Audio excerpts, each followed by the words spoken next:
The janitor just stole the CEO's helicopter, and she asked him to. What happens when a billion-dollar executive mocks the wrong man? When a single rooftop joke exposes secrets that powerful people buried? Tonight, you'll witness the moment Rebecca Vaughn, a woman who owned everything, learned that the quiet father mopping her floors could do what her entire team of experts couldn't.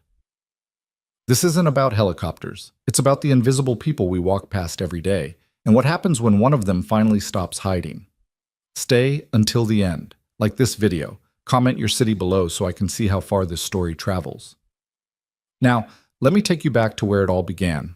The wind hit Rebecca Vaughn's face like a slap of reality she didn't ask for. 73 floors above the city, standing on the executive rooftop of Vaughn Industries, she felt untouchable. The helicopter pad stretched before her like a stage, the skyline her audience, the setting sun painting everything in shades of gold and power. Her heels clicked against the concrete with the rhythm of someone who'd never questioned where she was allowed to walk. Behind her, a cluster of executives laughed at something witty she'd said moments earlier, though honestly, Rebecca couldn't remember what it was. When you're brilliant and ruthless in equal measure, people laugh at everything. It's one of the perks. Ms. Vaughn, we really should head inside, her assistant Monica suggested nervously, clutching her tablet like a shield. The pilot's running late, and we have the Singapore call in 40 minutes. Rebecca waved a dismissive hand, her attention caught by movement near the rooftop access door. Ethan Cole emerged, pushing an industrial cleaning cart. The janitor. She'd seen him before, of course. Quiet, unremarkable, always in those same navy coveralls with maintenance stitched across the back. He had the kind of face you forget immediately, handsome enough but forgettable, with dark hair starting to gray at the temples, and eyes that never quite met anyone else's. The kind of man who existed in the margins of important people's lives. He moved with purpose toward the helipad, apparently tasked with cleaning up after the morning's executive transport runs. Rebecca watched him work, noting the way he avoided looking at her group, the way he seemed to fold into himself, making his 6-foot frame somehow smaller. God, can you imagine? Rebecca said suddenly, loud enough for her entourage to hear. Being stuck in the same job for years, just pushing a mop around while the world happens above you? Nervous laughter rippled through the group. Marcus Chen, her VP of Operations, grinned. I'd lose my mind. Right? Rebecca's eyes sparkled with mischief and something darker, the casual cruelty of someone who'd never had to worry about losing everything. Like, what does he even dream about? Better floor wax? More laughter. Ethan's shoulders tightened almost imperceptibly, but he kept working, methodically wiping down the safety railings near the helicopter. Rebecca's helicopter. The sleek black Airbus H-145 sat on the pad like a panther at rest, $2 million of engineering perfection, her favorite toy for avoiding Los Angeles traffic. She'd learned to fly it herself, of course, though she rarely did anymore. Why fly when you could hire people for that? Hey, Rebecca called out, her voice carrying across the rooftop. You, janitor! Ethan paused, his hand still on the railing. For a moment, Rebecca thought he might pretend not to hear, but slowly, reluctantly, he turned. Yes, ma'am? His voice was quiet, with a slight rasp, like someone who didn't use it often. Rebecca sauntered closer, her executives following like sharks scenting blood in the water. What's your name again? Ethan, ma'am. Ethan Cole. Ethan. She rolled the name around like she was testing wine. How long have you worked here, Ethan? 3 years, ma'am. 3 years. Rebecca stopped a few feet away, close enough to make him uncomfortable. And in those 3 years, have you ever wondered what it's like? To fly? Ethan's jaw tightened. Can't say I have, ma'am. Really? Rebecca glanced back at her audience, then gestured grandly at the helicopter. Because I was just thinking, you see this beautiful machine every day. You clean around it, probably peek inside sometimes when no one's looking. Don't you ever imagine what it would be like to actually fly it? Monica made a small sound of concern. Ms. Vaughn, I mean, it can't be that hard, right? Rebecca continued, warming to her theme. The setting sun caught her blonde hair, making her look like some kind of cruel angel. You pull some levers, push some buttons, basically like a fancy car that goes up. It's a bit more complicated than that, ma'am, Ethan said quietly. Oh, I'm sure it is. Rebecca's smile was razor sharp. But you know what? I bet you couldn't even get it started. No offense, it's just, you're a janitor. You mop floors. This is a $60 million piece of equipment, two completely different worlds, you know? The executives laughed again, but the sound was uglier now, fed by Rebecca's venom. Ethan didn't respond. He just stood there, his expression carefully neutral, his hands loose at his sides. Rebecca felt a flash of disappointment. She'd expected some kind of reaction, some display of embarrassment or anger that would justify her amusement. Instead, he just waited. Tell you what, Rebecca said impulsively, the way she always did when bored or feeling particularly invincible. I'll make you a deal. If you can get that helicopter started, just started, mind you, I'll give you a $1,000 bonus. Cash. How's that sound? Monica actually gasped. Ms. Vaughn, the insurance, he's not going to actually do it. Rebecca cut her off, never taking her eyes off Ethan. Are you? The silence stretched between them like a tightrope. The wind whipped across the rooftop, carrying the distant sounds of the city below. Sirens, traffic, the hum of lives being lived by people who had no idea what was happening 73 floors above them. Ethan looked at Rebecca for a long moment, his expression unreadable. Then he looked at the helicopter. Then back at Rebecca. Is that a dare, ma'am? He asked softly. Rebecca's smile widened. Let's call it an opportunity, for you to prove me wrong. Ms. Vaughn, I really must insist. Monica tried again, but Rebecca silenced her with a look. What do you say, Ethan? Rebecca challenged. Easy money. Unless you're scared? Something flickered in Ethan's eyes. There and gone so fast Rebecca almost missed it. When he spoke, his voice was still quiet, still respectful, but there was an edge to it now. No disrespect intended, ma'am, but if I do this, I'd like to up the stakes. Rebecca blinked, genuinely surprised. Up the stakes? You want more than $1,000? No, ma'am. Ethan's gaze was steady now, meeting hers directly for the first time. I'd like you to actually fly with me. The rooftop went silent except for the wind. Marcus Chen laughed nervously. Okay, that's definitely too far. Deal, Rebecca said immediately. Ms. Vaughn, Monica's voice cracked with panic. You can't be serious. The liability alone. I said deal. Rebecca stepped closer to Ethan, close enough to smell industrial cleaner and something else, something like old leather and sky. But when you fail, when you stand there embarrassed because you can't even figure out which button turns it on, I want you to admit it, in front of everyone, that you're just a janitor pretending to be something you're not. Ethan held her gaze for 3 long seconds. Then he nodded once. Fair enough, ma'am. He turned and walked toward the helicopter, his movements calm and unhurried. Rebecca followed, her executives trailing behind, their excited whispers building like a storm. This was going to be good. The janitor fumbling with controls he didn't understand, the inevitable humiliation, the story she'd tell at 100 future dinners. Ethan reached the helicopter and paused, his hand on the door. For a moment, Rebecca thought he'd finally cracked, that he'd turn around and apologize, claim it was a joke, retreat to the safety of his cart and his mop. Instead, he opened the door and climbed smoothly into the pilot's seat. Rebecca's smile faltered, just slightly. She climbed into the co-pilot seat, buckling herself in while her mind raced through disaster scenarios. The man was a janitor. There was no way, absolutely no way, he could actually fly this thing. But her pride wouldn't let her back down now, not in front of everyone. You know, she said conversationally as Ethan settled into the pilot's seat, this is when you're supposed to admit you were bluffing. Save yourself the embarrassment. Ethan didn't answer.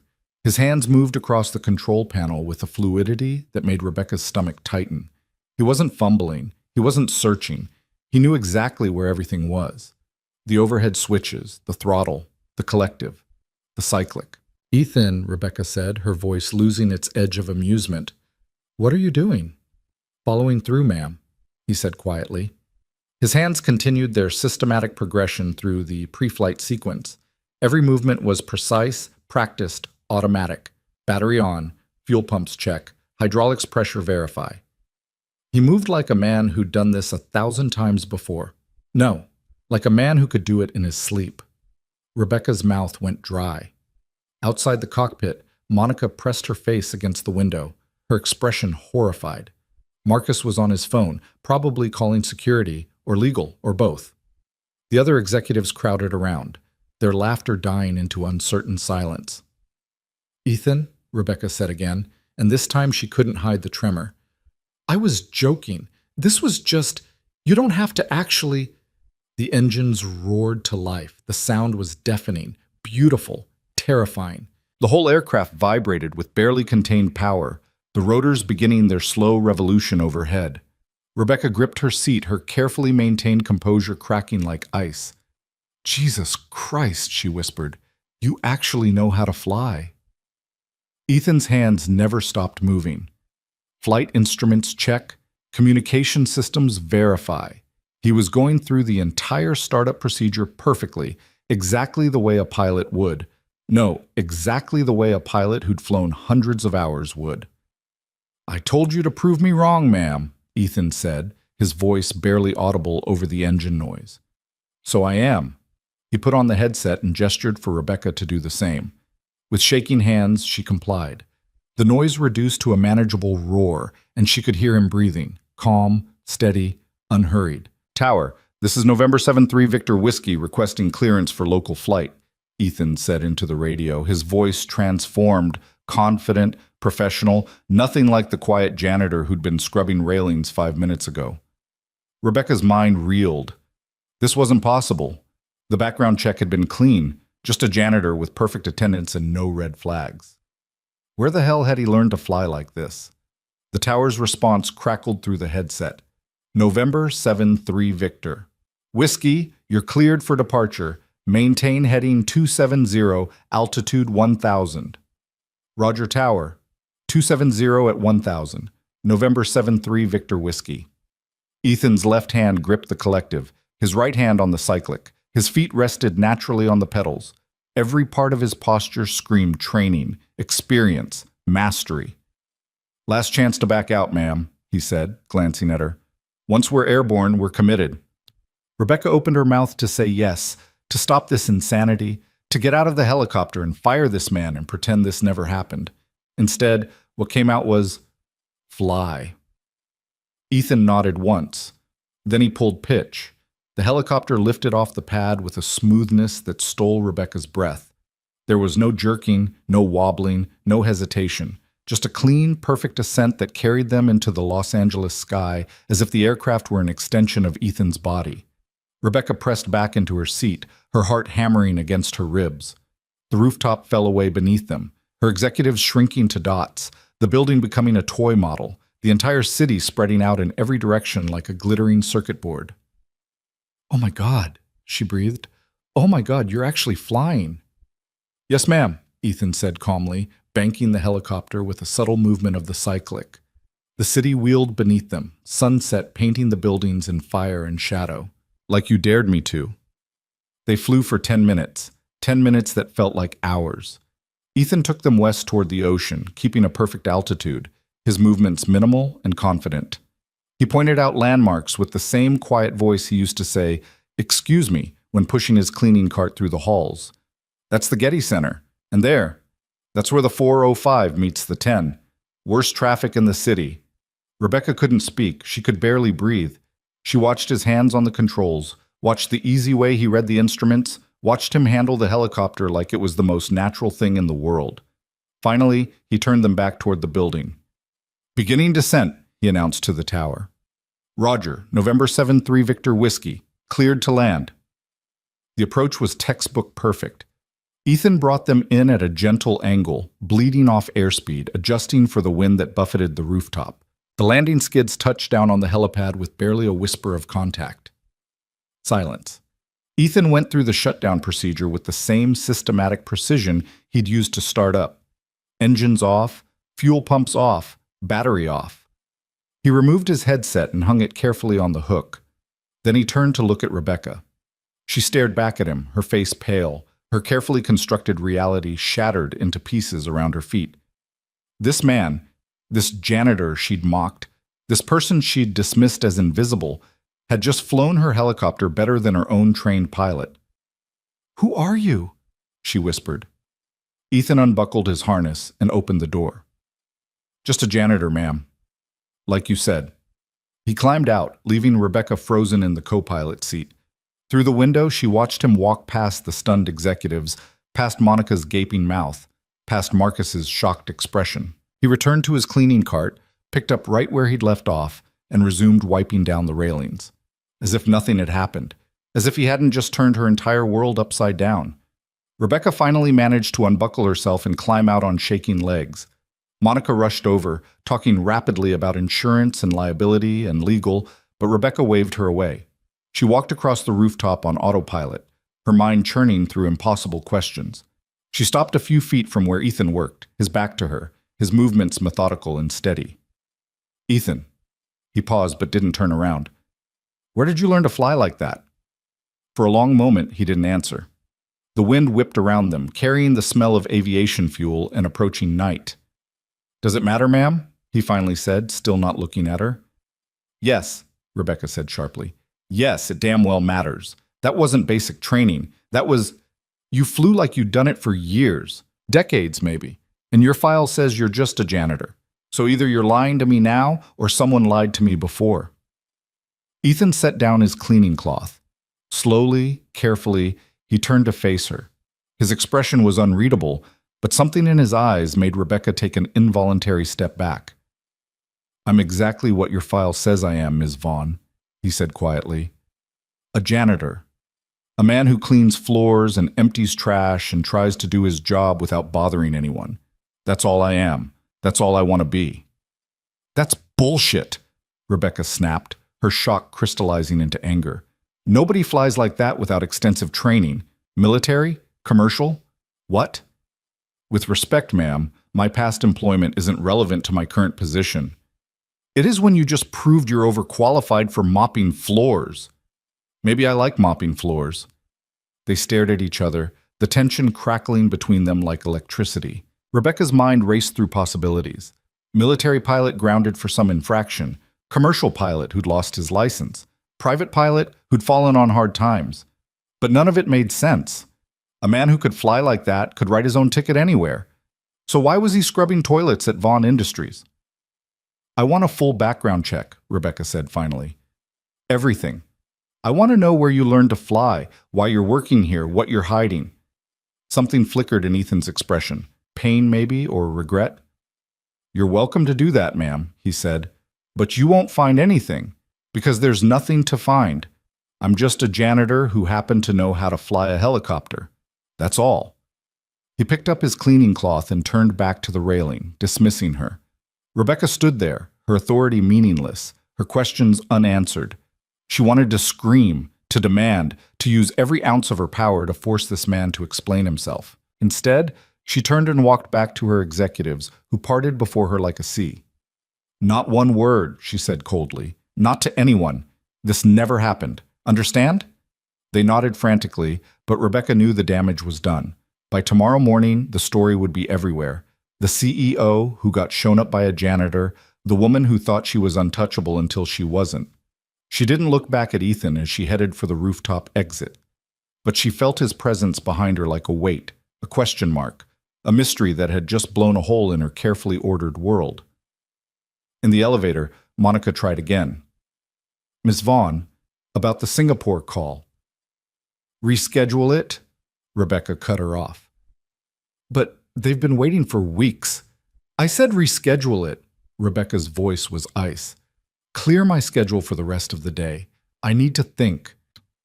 The elevator descended in silence, carrying Rebecca away from the rooftop, away from the impossible janitor, down into the building she owned and controlled and understood. But even as the floors ticked past, even as she descended back into her world of power and certainty, she couldn't shake the image of Ethan's hands on those controls, steady, confident, perfect. And she couldn't shake the feeling that she'd just kicked a door open that should have stayed locked forever. In her corner office, Rebecca stood at the floor-to-ceiling windows, staring out at the city lights, beginning to sparkle in the gathering dusk. She'd built an empire by being smarter, faster, more ruthless than everyone else. She'd never met a problem she couldn't solve, a mystery she couldn't unravel, a person she couldn't figure out. Until today. Until Ethan Cole. Behind her, her phone buzzed with messages she ignored. Meeting requests, contract negotiations, 100 fires that usually demanded her immediate attention. But all she could think about was that quiet moment in the helicopter when Ethan had turned to her and said, "Just a janitor, ma'am." Like you said. Like she'd said. Like she'd thrown in his face. Rebecca pressed her forehead against the cool glass, her reflection ghostly in the window. For the first time in years, she felt something uncomfortable and unfamiliar crawling under her skin. Shame. She'd been cruel up there. Not playfully mean, not cleverly cutting, actually cruel. She'd mocked a man for doing honest work, ridiculed him in front of an audience, dared him to humiliate himself for her amusement, and he'd responded by being better than all of them. Her phone rang. Monica, probably. Rebecca declined the call and pulled up her contacts instead, scrolling to security. "This is Vaughn," she said when the line connected. "I need a complete background check on Ethan Cole, maintenance department. And I mean complete. Employment history, education, military service if any, references, everything. I want it on my desk by tomorrow morning." "Yes, ma'am. Is there a specific concern?" Rebecca hesitated. How did she explain that her concern was a man who'd proven himself too competent, too skilled, too mysterious to simply be what he claimed? "Just do it," she said, and ended the call. She stood at the window as night fell completely, watching the city transform into a constellation of lights. Somewhere out there, Ethan Cole was probably heading home, probably putting his daughter to bed, probably living a normal life that had nothing to do with helicopters or rooftop confrontations or questions that had no answers. But Rebecca knew one thing with absolute certainty. She would find those answers. She always did. That same night, across the city in a modest apartment in Burbank, Ethan Cole sat on the edge of his daughter's bed. 7-year-old Sophie clutched her worn stuffed rabbit, her dark curls spread across the pillow, her eyes heavy with sleep. "Tell me a story, Daddy," she mumbled. Ethan smoothed her hair back gently, his hands, the same hands that had flown a helicopter with perfect precision hours earlier, trembling slightly. "Once upon a time," he began softly, "there was a man who could fly." Sophie's breathing deepened, evening out.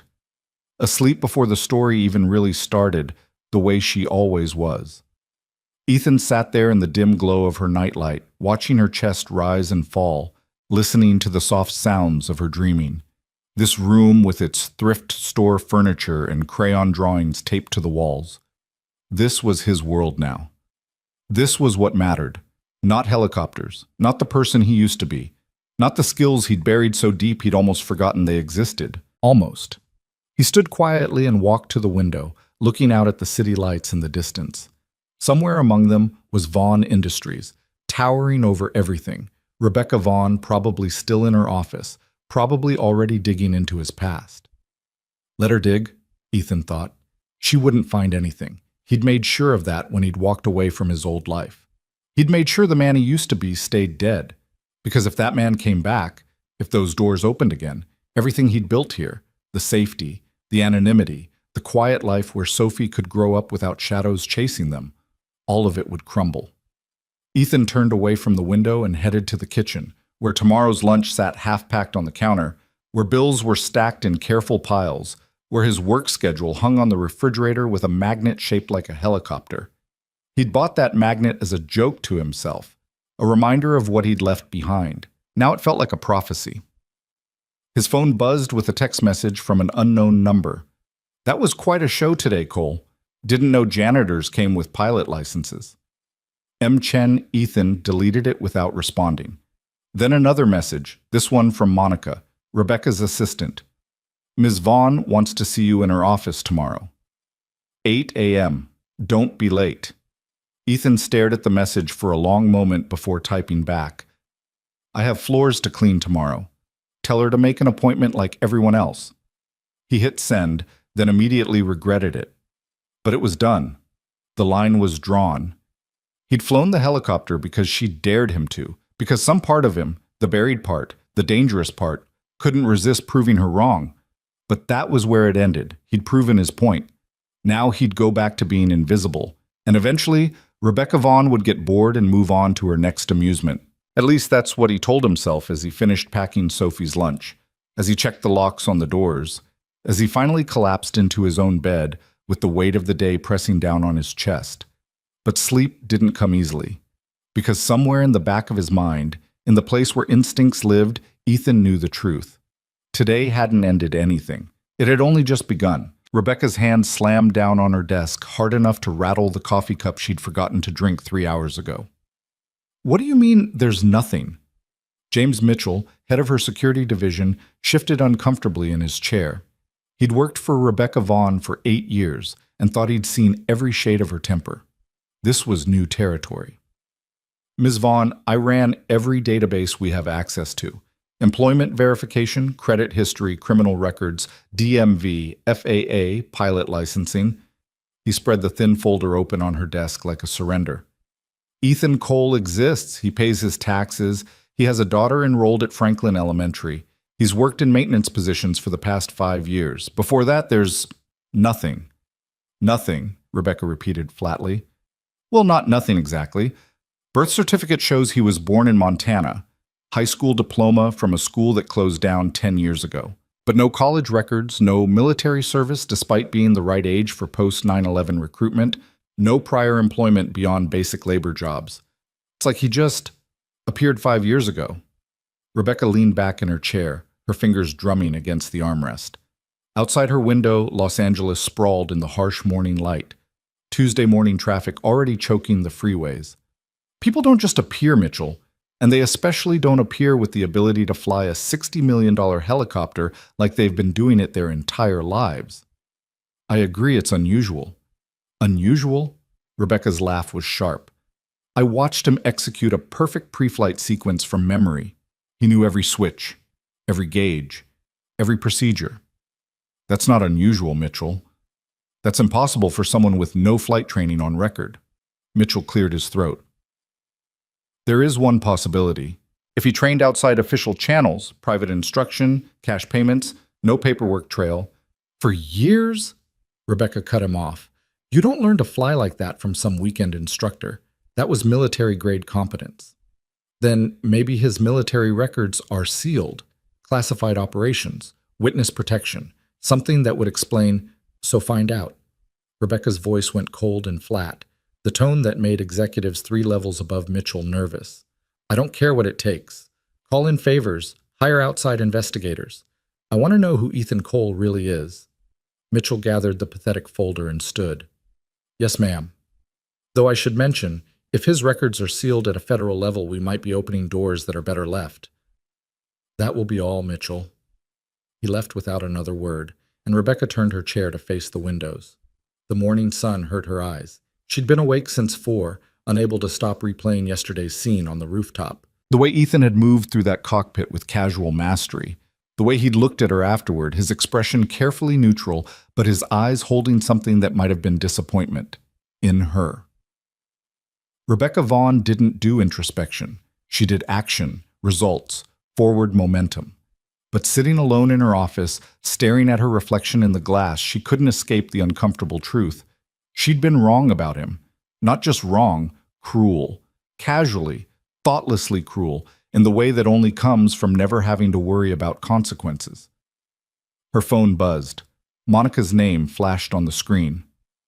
What? Mr. Cole is here to see you. Rebecca's pulse jumped. What? He's not scheduled until... I know. He showed up at the service entrance at 6 this morning. Security called up. He says if you want to talk to him, it has to be now before his shift starts.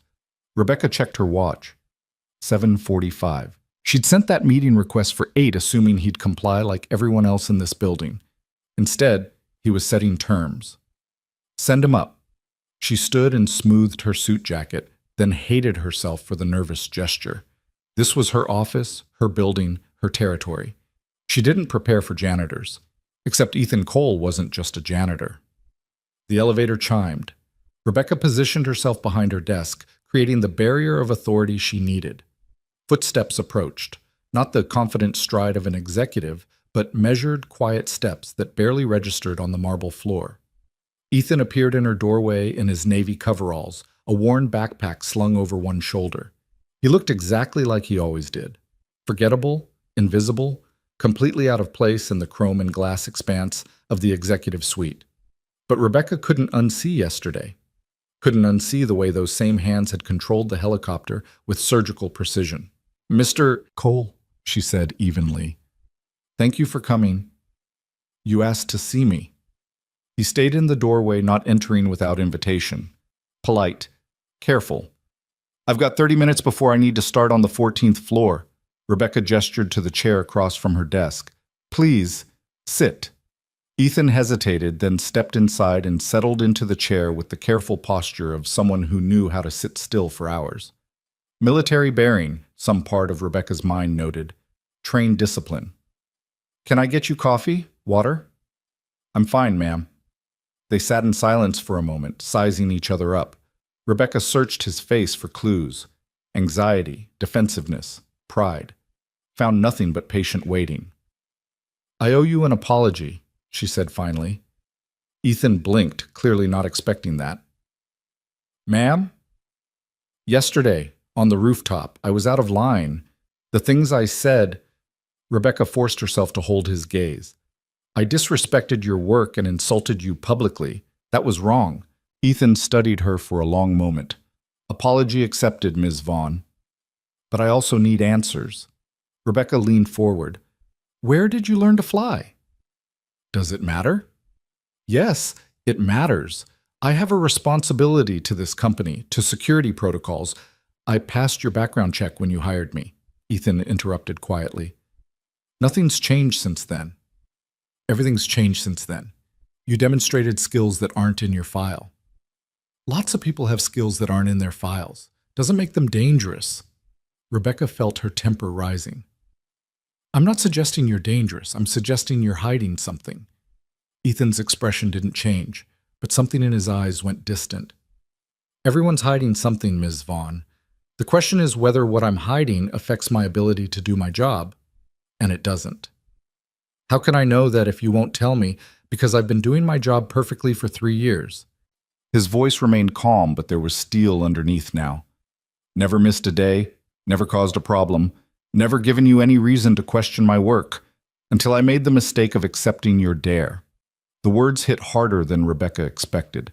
She sat back in her chair, feeling the truth of them settle like stones. "So this is my fault?" she asked quietly. "I didn't say that." "You implied it." Ethan shook his head slowly. "Ma'am, with respect, you're used to getting answers. You're used to people explaining themselves when you ask. But I don't owe you my life story. I owe you clean floors and working facilities. That's our arrangement." "What if I made it worth your while?" Rebecca heard herself say. "What if I offered you a different position, something that actually uses your skills?" "I like my current position." "You like mopping floors." "I like going home at the end of my shift without taking problems with me," Ethan said. "I like that my daughter's school is 10 minutes from our apartment. I like that I know exactly what each day is going to look like. Those things are worth more to me than whatever you're imagining I could do instead." Rebecca leaned forward again. "What if your daughter could go to a better school? What if you could afford a house instead of an apartment? What if—" "Stop." The word came out sharp enough to freeze Rebecca mid-sentence. Ethan's calm facade cracked for just a second, showing something raw underneath. "Don't bring my daughter into this." "I'm not trying to threaten. I know what you're trying to do." Ethan stood abruptly. "You're trying to figure me out because you don't like mysteries. You're used to knowing everything about everyone. But some people choose to be private, Ms. Vaughn. Some people have reasons for keeping their past in the past, and that doesn't make them criminals or liabilities or puzzles for you to solve." He moved toward his door, and Rebecca found herself standing too, suddenly desperate not to let him leave with this tension between them. "Ethan, wait." He paused, his hand on the doorframe. "I'm not trying to invade your privacy. I'm trying to understand. Because what I saw yesterday, that wasn't basic competence. That was mastery. And people with that kind of skill don't usually choose to hide it." Ethan's shoulders sagged slightly. When he turned back, his expression had softened into something that might have been sympathy. Maybe that's exactly why they choose to hide it, ma'am. Then he was gone, leaving Rebecca alone in her office with more questions than she'd started with. She sank back into her chair and pulled up his employee file on her computer. The thin details mocked her. Name, social security number, emergency contact, just his daughter, no other family listed. Current address, bank account for direct deposit. A ghost of a life, deliberately minimal. Rebecca's phone buzzed with the first of 17 messages waiting for her attention. A crisis in Singapore. Contract disputes in Berlin. The quarterly earnings report that needed her review. But she couldn't focus on any of it, because somewhere 14 floors below, Ethan Cole was pushing a cleaning cart and keeping secrets that shouldn't exist. The morning dissolved into back-to-back meetings that Rebecca navigated on autopilot. Her body showed up, participated, made decisions. Her mind stayed trapped on the rooftop, watching a janitor fly her helicopter like he was born to it. At noon, Monica appeared with a tablet full of urgent signatures and a concerned expression. "You seem distracted today." "I'm fine." Rebecca scrawled her name across 3 documents without reading them. "The Singapore deal is falling apart. Marcus says their CFO is asking questions about our third quarter projections that don't add up." That got Rebecca's attention. "What kind of questions?" "He wouldn't say over email. Wants a video conference this afternoon." Monica hesitated. "He also mentioned that our numbers seem inconsistent with what he's seen from industry analysts." Rebecca felt ice form in her stomach. The Singapore deal was worth $300 million, the largest international expansion in Vaughan Industries' history. She'd spent 2 years cultivating the relationship, building trust, positioning every detail perfectly. "Set up the call for 2 and get Marcus in here now." Monica fled. Rebecca pulled up the Singapore files, scanning through projected revenues, cost analyses, market forecasts. Everything looked perfect. Too perfect, maybe. She'd trusted Marcus to handle the granular details while she managed the relationship side. Marcus Chen appeared 15 minutes later, impeccably dressed as always, his tablet tucked under one arm. "You wanted to see me?" "Tell me about Singapore." Rebecca's voice was clipped. "What aren't you telling me?" Marcus settled into the chair with easy confidence. "Nothing you need to worry about. Their CFO is just being cautious." "Marcus," Rebecca cut him off. "I'm not in the mood for management speak. What questions is he asking, and why can't we answer them?" A flicker of something crossed Marcus's face. Annoyance, maybe, or calculation. "He's concerned about our growth projections in the Southeast Asian market. Thinks we're being overly optimistic." "Are we?" "Every expansion involves optimism. Are we being overly optimistic, Marcus?" "Yes or no?" Marcus set his tablet down carefully. "Our numbers are solid, Rebecca. They're based on the best market research." "Show me the research." "What?" "The market research, the data supporting these projections. Show me." For the first time in 5 years of working together, Marcus looked uncomfortable. "It's all in the shared files." "Then it should be easy to pull up." Rebecca turned her monitor toward him. "Go ahead." Marcus's jaw tightened. He reached for the keyboard, then stopped. "Rebecca, I don't appreciate being interrogated like some junior analyst.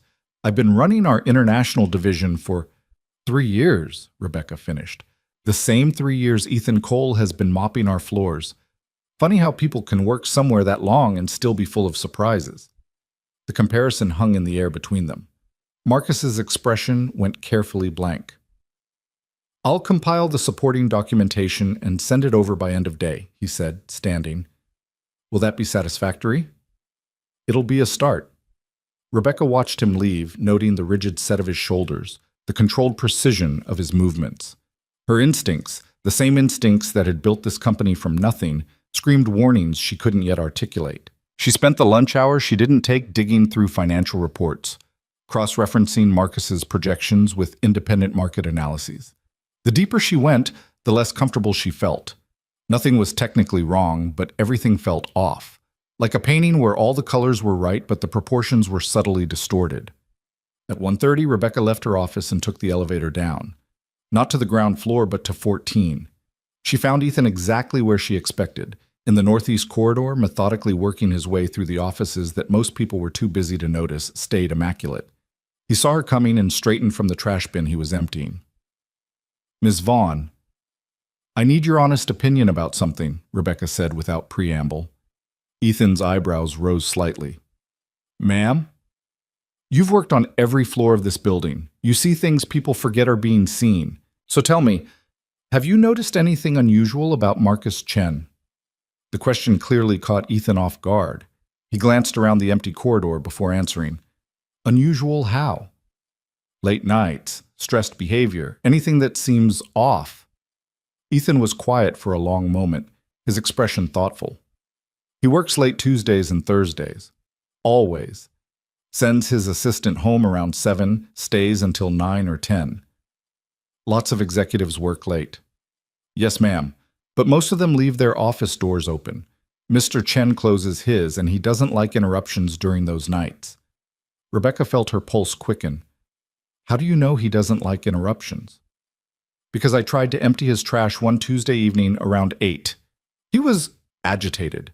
Told me to come back the next morning. When I did, his trash was already empty, like he'd taken it out himself rather than leave it overnight." "When was this?" "Last month. Maybe 6 weeks ago." Rebecca's mind raced. Marcus, working alone, behind closed doors, paranoid enough to handle his own trash, rather than let maintenance near his office. "Thank you," she said quietly. Ethan studied her face. "Are you in trouble, Ms. Vaughn?" The question surprised her with its directness. "Why would you ask that?" "Because you look the way people look when they're starting to realize something they should have seen earlier." His expression was gentle. "I've seen that look before." Rebecca wanted to ask where, wanted to demand the story behind that observation. Instead, she just nodded. "Maybe I am. I'll figure it out." "I'm sure you will, ma'am." Ethan's tone held no irony, just quiet confidence. "You didn't build all this by missing important details." He went back to his work, and Rebecca returned to the elevator. But as the doors closed, she caught sight of him in the corridor, just a man in coveralls doing an honest job, completely invisible to everyone who mattered. Except he saw everything. The Singapore video call at 2 confirmed Rebecca's worst fears. Their CFO, a sharp-eyed man named Kenneth Tan, was polite but firm. "Ms. Vaughn, we've done our own analysis of the Southeast Asian market. Your growth projections are 30% higher than any independent forecast we can find. We need to understand the basis for this discrepancy before we can move forward." Rebecca, with Marcus sitting stone-faced beside her, scrambled for answers she didn't have. "Mr. Tan, our research is comprehensive. If you'll give us 24 hours, we can provide detailed documentation." "We've already given you 3 weeks," Kenneth interrupted gently. "At this point, we need to see hard data, or we'll have to reconsider our partnership." The call ended with vague promises and thinly veiled threats. As soon as the screen went dark, Rebecca turned to Marcus. "My office. Now."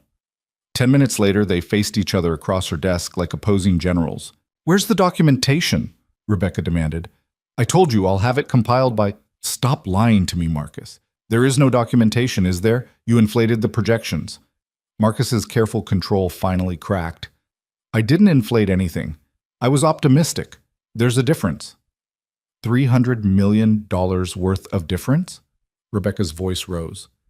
"Do you have any idea what happens if this deal falls apart?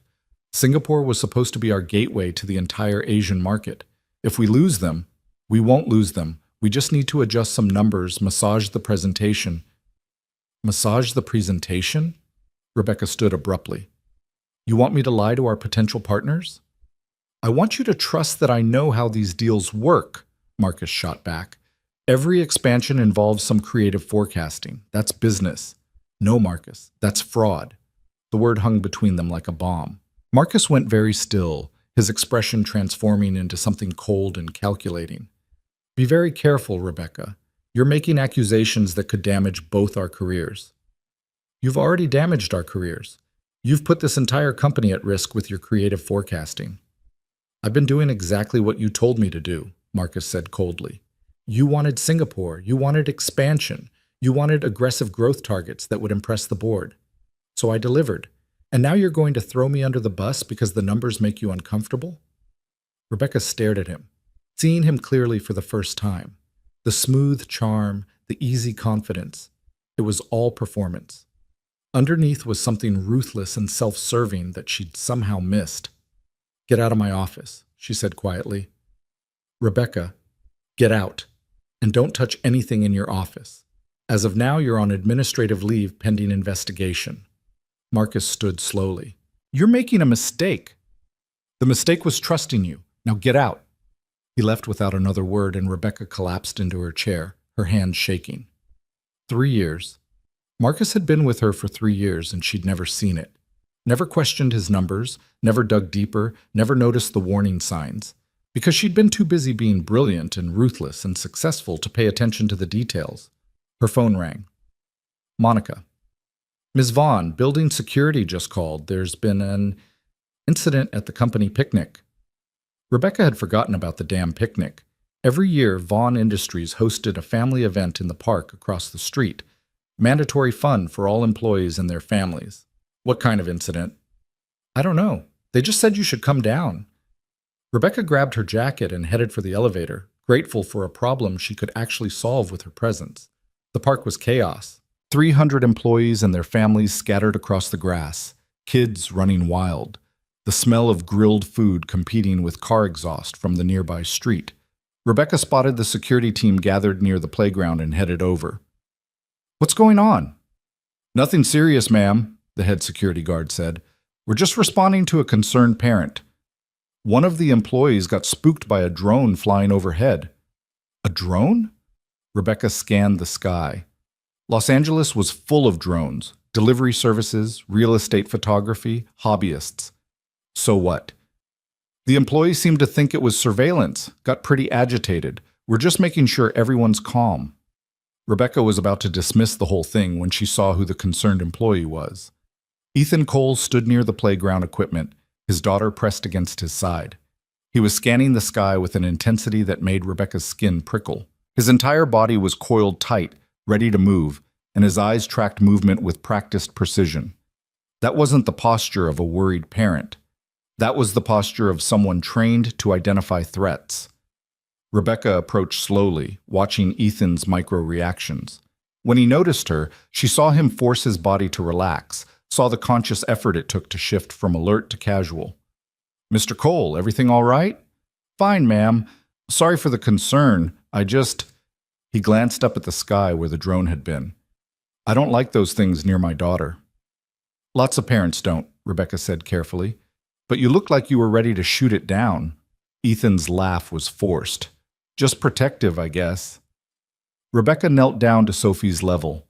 The little girl had her father's dark eyes and serious expression. "Hi there. I'm Rebecca. You must be Sophie." Sophie nodded shyly, clutching her father's leg. "Are you having fun at the picnic?" "It's okay. Daddy doesn't like loud noises much." Rebecca glanced up at Ethan. "No?" "Sophie," Ethan started, but the girl kept talking. "He gets jumpy sometimes, especially with airplanes and stuff. But it's okay. He just needs quiet time after." Rebecca stood slowly, studying Ethan's carefully neutral expression.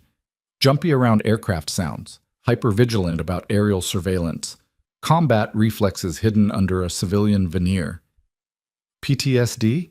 she asked quietly enough that only Ethan could hear. His jaw tightened. "I should get Sophie home. Long day." "Ethan, have a good evening, Ms. Vaughn." He took Sophie's hand and walked away before Rebecca could say anything else.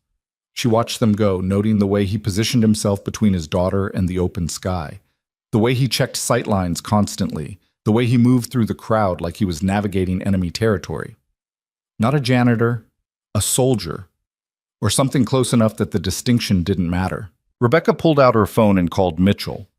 "Expand the background check. Military databases, private security contractors, government agencies. I don't care if records are sealed. Find someone who knows who Ethan Cole really is." "Ms. Vaughn, if he's connected to classified operations, then we'll deal with the consequences. But I need to know who's working in my building." She ended the call and stood in the middle of the family picnic, surrounded by laughter and normalcy, feeling like the ground had shifted underneath her. 2 mysteries in one day. Marcus Chen, destroying her company from the inside with false projections and lies. And Ethan Cole, hiding a past that involves skills no janitor should have. Rebecca had built her career on being 3 steps ahead of everyone else, but somehow she'd ended up behind, blind to threats that had been growing right under her nose. She pulled out her phone again and scrolled through her contacts, looking for the one person who might have answers about military contractors and sealed records. David Morrison, former Defense Department, now running a private intelligence firm that asked fewer questions than it should. David, it's Rebecca Vaughn. I need a favor, and I need it quietly. How quietly are we talking? The kind that doesn't leave paper trails. A pause. This is going to cost you. I don't care. I need information on a man named Ethan Cole. I think he might have military or intelligence background, but his records are clean. Too clean. And you want me to find out what's been scrubbed. Exactly. Give me 48 hours. Rebecca ended the call and looked across the park to where Ethan and Sophie were getting into an old sedan that had seen better days. The car that a man with his skills should never have been driving. The life that a man with his training should never have been living, unless he was running from something or hiding. The sun was setting over Los Angeles, painting the sky in shades of amber and blood. Rebecca stood alone in the park as families packed up their picnics and headed home, as another Tuesday evening dissolved into another Tuesday night. But nothing felt routine anymore. Everything felt like the moment before a storm breaks. And Rebecca Vaughn had never been good at waiting for storms to hit. She preferred to fly straight into them. The call from David Morrison came 36 hours later, not 48. Rebecca was in the middle of a tense board meeting when her phone vibrated with his number.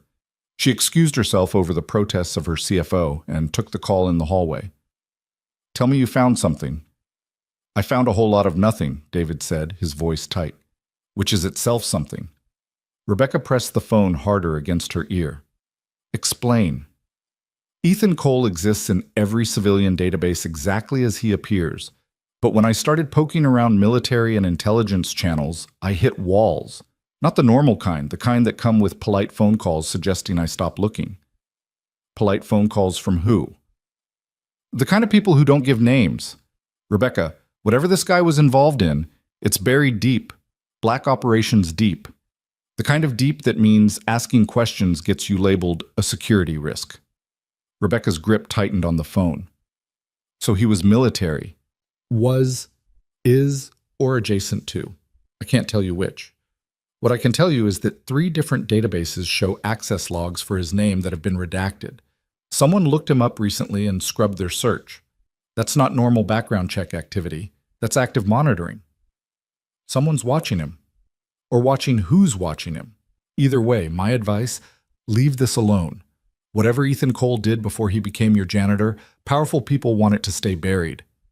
Rebecca ended the call and stood in the empty hallway, her mind racing. Active monitoring meant Ethan wasn't just hiding from a past. He was being protected or contained. The distinction mattered, but she couldn't figure out which it was. She returned to the board meeting where 5 executives were debating quarterly projections without her. The numbers on the screen swam in her vision. Marcus's inflated forecasts, the Singapore deal crumbling, and now a janitor with government handlers. It was too much, too fast, all converging at once. Ms. Vaughn? Her CFO's voice cut through her thoughts. Do you agree with the revised projections for Q3? Rebecca focused on the spreadsheet. The numbers Marcus had built the entire Asian expansion on, now being quietly walked back by the same executives who'd praised his vision 6 months ago. No, she said flatly. I don't agree. Because these projections are still based on Marcus's original research, which we now know was fabricated. We need to start from scratch. The room went silent. Her CFO, Gerald, cleared his throat uncomfortably. Rebecca, starting from scratch means delaying the Singapore deal by at least 6 months, maybe longer. The board won't support that kind of setback. The board will support whatever I tell them to support, Rebecca said, her voice ice. Because I'm the one who built this company, and I'm the one who'll decide how we save it. She left the meeting without waiting for responses and headed back to her office. Monica intercepted her halfway there, tablet in hand, and worry etched across her face. Ms. Vaughn, Kenneth Tan's office called. They want a response to their documentation request by end of business today, or they're pulling out of negotiations entirely. Rebecca checked her watch. 4:30, 2.5 hours to produce research that didn't exist to support numbers that were lies. Get me everything we have on the Singapore market. Independent analyses, competitor reports, anything that isn't from Marcus's team. That's not going to be enough to... I know, but it's all we have. Now move. Monica fled. Rebecca closed her office door and sank into her chair, the weight of imminent failure pressing down on her chest. $300 million. 2 years of work. Her company's entire future market strategy. All of it collapsing because she trusted the wrong person. Her phone buzzed. A text from an unknown number.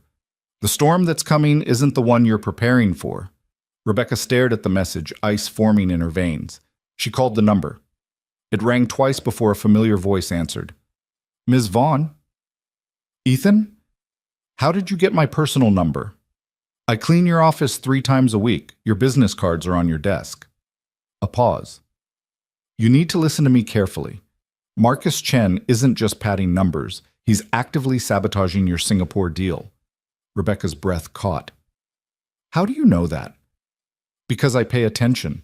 Tuesday and Thursday nights when he works late? He's not working on legitimate business.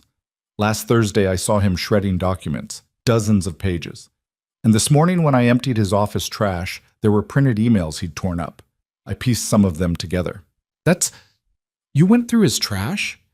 You asked me if I'd noticed anything unusual about him. I noticed. And what I noticed is that he's been corresponding with Leeway Technologies. The name hit Rebecca like a physical blow. Leeway was Singapore's largest tech conglomerate, and Vaughan Industries' primary competitor for the market share they were trying to capture. You're sure? I photographed the emails before security cleared the trash. I'm sending them now. Rebecca's phone chimed with incoming images. She enlarged them, her hands shaking as she read the torn fragments Ethan had meticulously reconstructed. Agreement stands as discussed. Ensure Vaughan projections remain inflated. Quarterly payment of... Oh my God, Rebecca whispered. He's been feeding them our strategy. He sabotaged our own numbers to make us look incompetent.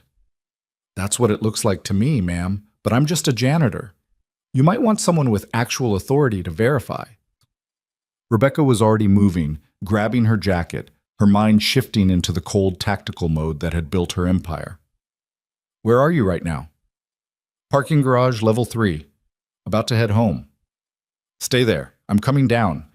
She found him leaning against his beat-up sedan, still in his coveralls, looking exactly like he always did, unremarkable and forgettable. Except now Rebecca saw past the disguise, saw the way he'd positioned himself with clear sightlines to all entrances, saw the relaxed posture that could shift to combat ready in a heartbeat.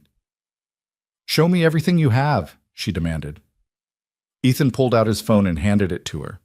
The photographs were meticulous, each torn piece, carefully aligned, the text barely readable but damning.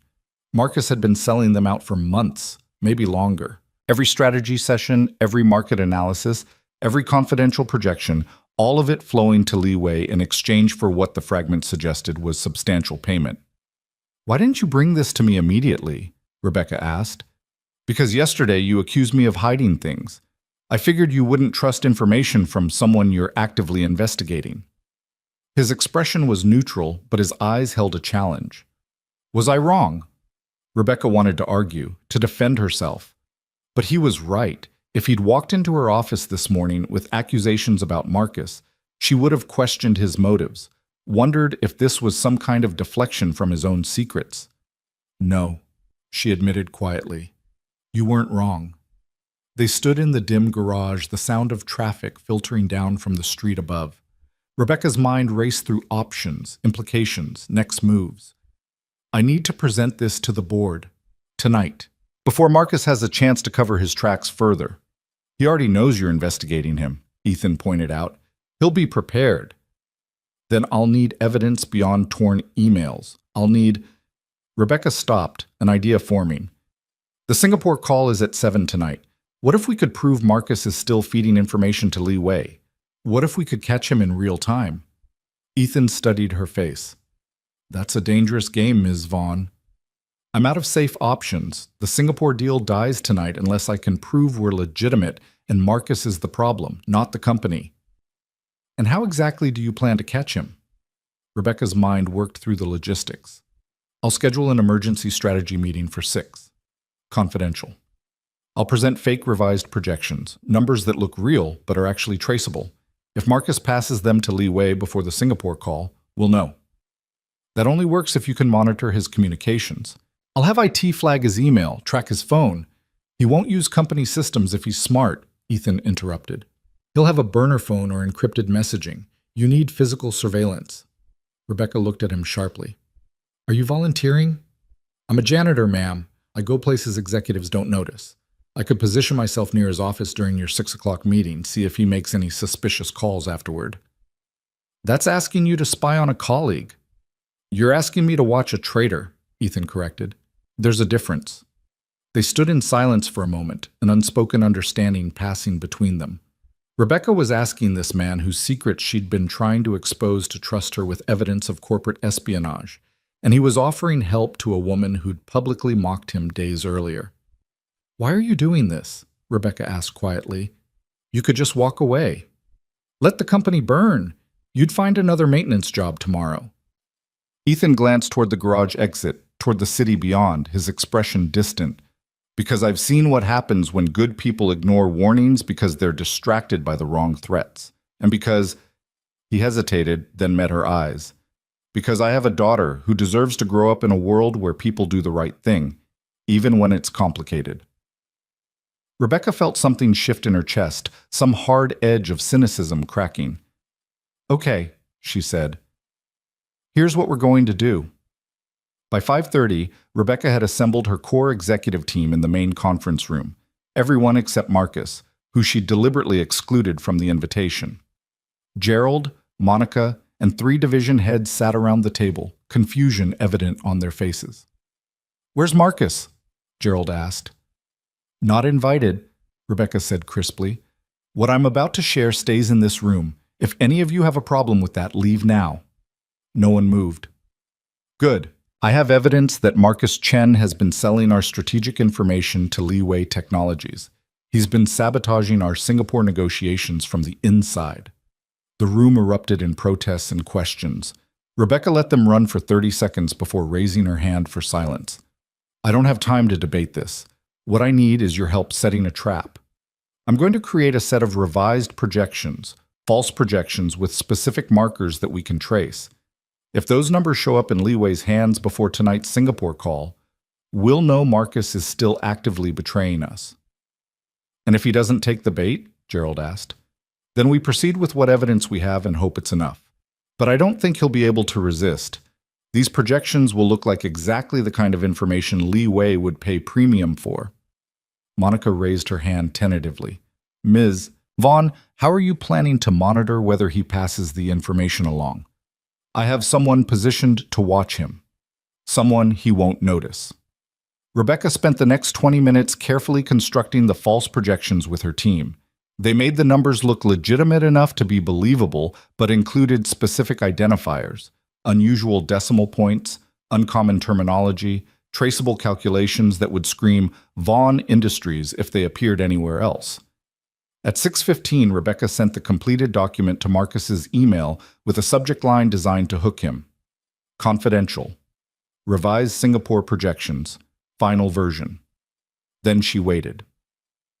14 floors below, in the maintenance closet closest to Marcus's office, Ethan Cole sat on an overturned bucket with his phone set to silent and a clear view through the partially open door.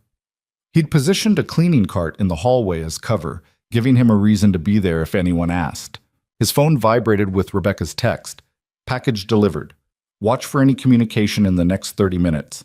Ethan acknowledged with a thumbs-up emoji and settled in to wait, falling into the familiar rhythm of surveillance. This was muscle memory from a life he'd thought he'd left behind. The patience, the stillness, the ability to observe without being seen.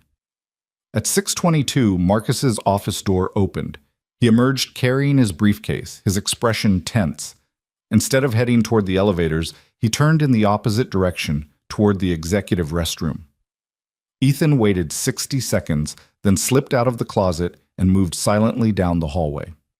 The restroom door was closed. He pressed his ear against it and heard Marcus's voice, muffled but urgent. Yes, I have the updated numbers. Tonight before their call, the usual transfer. Ethan pulled out his phone and started recording, holding it against the door to capture as much as possible. The audio would be muffled, possibly inadmissible, but combined with everything else, it might be enough. Marcus's voice rose slightly. I don't care about their timeline. You're getting premium intelligence here. The price stands. Footsteps approached from the elevator bank. Ethan moved instantly, grabbing his cleaning cart and rolling it toward the restroom just as one of the junior executives rounded the corner. Oh, sorry, Ethan said, the quiet janitor again. Just finishing up this floor. The executive barely glanced at him, disappearing into an office. Ethan positioned himself near the restroom, waiting. Marcus emerged 2 minutes later, nearly walking into the cleaning cart. Watch where you're putting that thing, he snapped. Sorry, sir, Ethan mumbled, eyes down, invisible. Marcus strode past him toward the elevators, his phone already out again, typing rapidly. Ethan watched him go, then sent the audio recording to Rebecca with a single word, confirmed.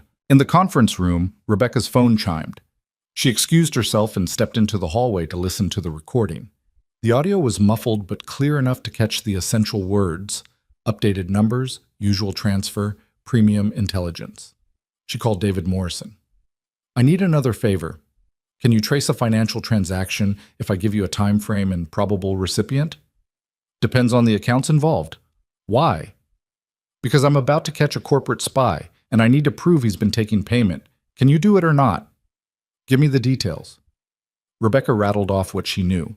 Marcus's bank accounts from HR records, the probable timeline of payments, Lee Wei Technologies as the source.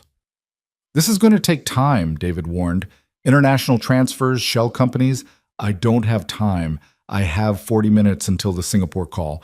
Can you at least start the trace and confirm suspicious activity? A long pause. I'll see what I can do. Rebecca ended the call and returned to the conference room where her team waited. We have audio confirmation of Marcus making contact with outside parties about our confidential information. I'm going to confront him before the Singapore call. I need all of you as witnesses. Rebecca, this is explosive, Gerald said nervously. If you're wrong, I'm not wrong. And if I wait, he'll have time to destroy evidence. She checked her watch. 6:45. Monica, find Marcus and tell him I need him in my office immediately. Tell him it's about the Singapore call. The rest of you come with me. They assembled in Rebecca's office like an impromptu tribunal. Rebecca positioned herself behind her desk, her team flanking her on either side. When Marcus walked in, his expression shifted from annoyance to wariness. What's this about?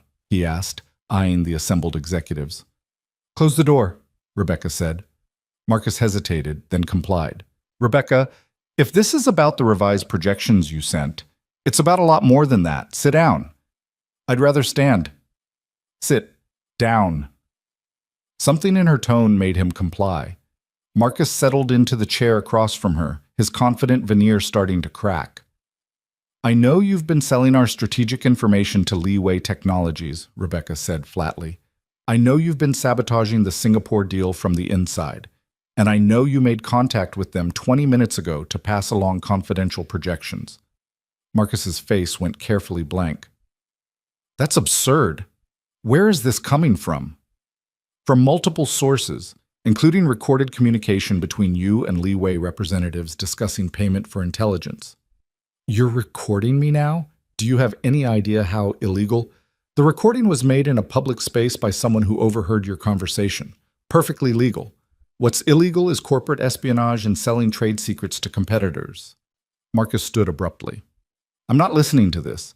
You're clearly desperate to find a scapegoat for your failing deal, and you've decided I'm convenient. Sit down, Marcus. We're not done. Yes, we are. You have no proof of anything, and if you try to make these accusations public, I'll sue you and this company for defamation so fast. I have the emails, Rebecca interrupted. The ones you tore up and threw away. The ones detailing your arrangement with Lee Wei, including payment schedules and information deliverables. Marcus went very still. You went through my trash? Someone who works for this company did. Someone who noticed suspicious behavior and investigated. Would you like to see the photographs? Rebecca pulled up the images on her computer and turned the monitor toward him. Marcus's face drained of color as he saw his own words reconstructed from torn fragments. "This is entrapment," he said, his voice shaking now. "You planted those projections to set me up. I gave you an opportunity to prove your loyalty. You failed, spectacularly." Rebecca leaned forward. "Here's what's going to happen. You're going to resign immediately, effective tonight. You're going to sign a confession detailing your relationship with Li Wei and return any payments you received. In exchange, I won't press criminal charges. You can't prove the payments exist, can't I?" Rebecca's phone buzzed with a text from David. She glanced at it, her expression hardening. "Actually, my investigator just confirmed 3 wire transfers from a Li Wei subsidiary to your offshore account in the Caymans. $50,000 each, sent on the 15th of the last 3 months. Should I continue?" Marcus collapsed back into the chair, his fight evaporating. For a long moment, he just sat there, breathing hard. "I want immunity from prosecution," he finally said. "Complete immunity, in writing, before I sign anything." "You're not in a position to negotiate." "Yes, I am. Because if you try to prosecute me, I'll drag every dirty secret of this company into court, every aggressive accounting practice, every inflated claim to investors, every corner you've cut to build your empire. I'll burn it all down, Rebecca. Don't think I won't." Rebecca studied him, seeing the cornered animal beneath the executive polish. He was right. A public trial would damage Vaughn Industries almost as much as his sabotage had. "Fine," she said coldly. "Immunity from criminal prosecution. But you forfeit all stock options, all pension benefits, and you sign an ironclad non-disclosure agreement, and you're banned from working in this industry for 10 years. 5 years. 10. Or I call the FBI right now and let them sort it out." Marcus's jaw worked. Finally, he nodded. "I'll have legal draw up the papers," Gerald said quietly. "Give us an hour." "You have 30 minutes, Rebecca said. "Because I have a call with Singapore at 7:30, and I need this resolved before then." Marcus started to stand, but Rebecca stopped him with a gesture. "One more thing. Why? You were making good money here. You had a future. Why throw it away for Li Wei?" Marcus's laugh was bitter. "Because Li Wei offered me what you never would. A partnership, equity, a seat at a table where I wasn't just your loyal number 2, waiting for scraps of recognition." He met her eyes. "You're brilliant, Rebecca. Everyone knows it. But you're so brilliant that you can't see the people around you as anything except tools to use or obstacles to overcome. Li Wei saw me as valuable. You just saw me as useful." The words hit harder than Rebecca expected. She wanted to argue, to defend herself, but the truth in his accusation was undeniable. "Get out," she said quietly. "Legal will contact you." Marcus left, Gerald following to ensure he didn't try to access his office or destroy his evidence. The remaining executives filtered out, leaving Rebecca alone with Monica. "Are you okay?" Monica asked. "No." Rebecca rubbed her face. "But I will be. I need you to do something for me.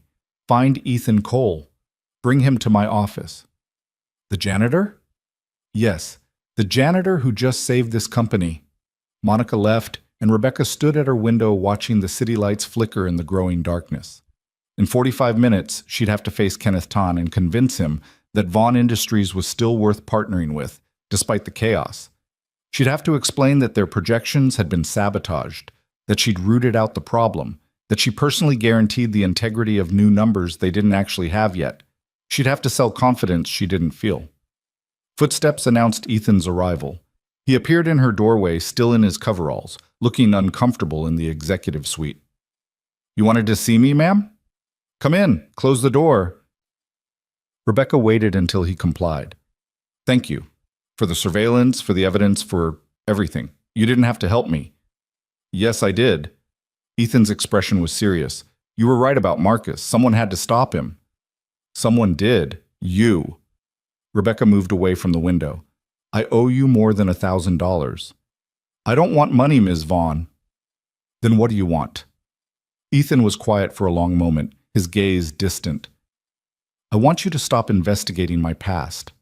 I want you to trust that I'm exactly who I say I am, a janitor who wants to provide for his daughter, and be left alone." Rebecca felt the weight of his request. After everything he'd done for her, he was asking for the one thing she'd been determined not to give him. "I can't do that," she said finally. "Not because I don't trust you, but because someone with your skills shouldn't be wasted on mopping floors. You could..." "Could what?" Ethan interrupted, his voice sharp. "Fly helicopters for rich people? Run security operations? Use the training that nearly destroyed me to make someone else rich?" He shook his head. "I chose this life deliberately, Ms. Vaughn. I chose quiet and simple and safe because I've seen what happens when skilled people get pulled back into the complicated world. It destroys them, and worse, it destroys the people they love." "Your daughter," Rebecca said softly. "My daughter," Ethan confirmed. "She's 7 years old. She's never seen me afraid. She's never seen me violent. She's never had to wonder if I'm coming home. That's worth more than any executive salary or prestigious position. That's worth everything." Rebecca studied his face, seeing the absolute conviction there, and underneath it, something else. Fear, not of her or her company, but of the person he used to be, of the door she kept trying to open. "Okay," she said finally. "I'll stop digging. You have my word." Relief flickered across Ethan's expression. "Thank you. But I have one favor to ask. One flight. That's all." Ethan stiffened. "Ma'am, the Singapore deal is dying. Kenneth Tan is hours away from walking. My only chance to save it is to get on a plane tonight and fly to Singapore for a face-to-face meeting. But there's a storm system moving in. Nothing commercial flights can handle safely. They're already grounding departures." Rebecca pulled up the weather radar on her tablet. "Except the storm has a gap, a narrow corridor that a skilled pilot could navigate. 2 hours of clear air before it closes completely." Ethan looked at the radar, his expression unreadable. "That's not a gap. That's suicide. That's a possibility for most pilots. But you're not most pilots. You don't know what kind of pilot I am. You saw me fly one clean route in perfect weather. I saw you fly with the confidence of someone who's navigated worse." Rebecca moved closer, her voice urgent. "I'm not asking you to risk your life for my company. I'm asking you to help me save 300 jobs. 300 families who depend on this Singapore deal working. If it fails, I'll have to make cuts, deep cuts. People with kids like Sophie will lose their livelihoods because I wasn't smart enough to see what Marcus was doing." "That's not your fault." "It is my fault," Rebecca cut him off. "I hired him. I trusted him.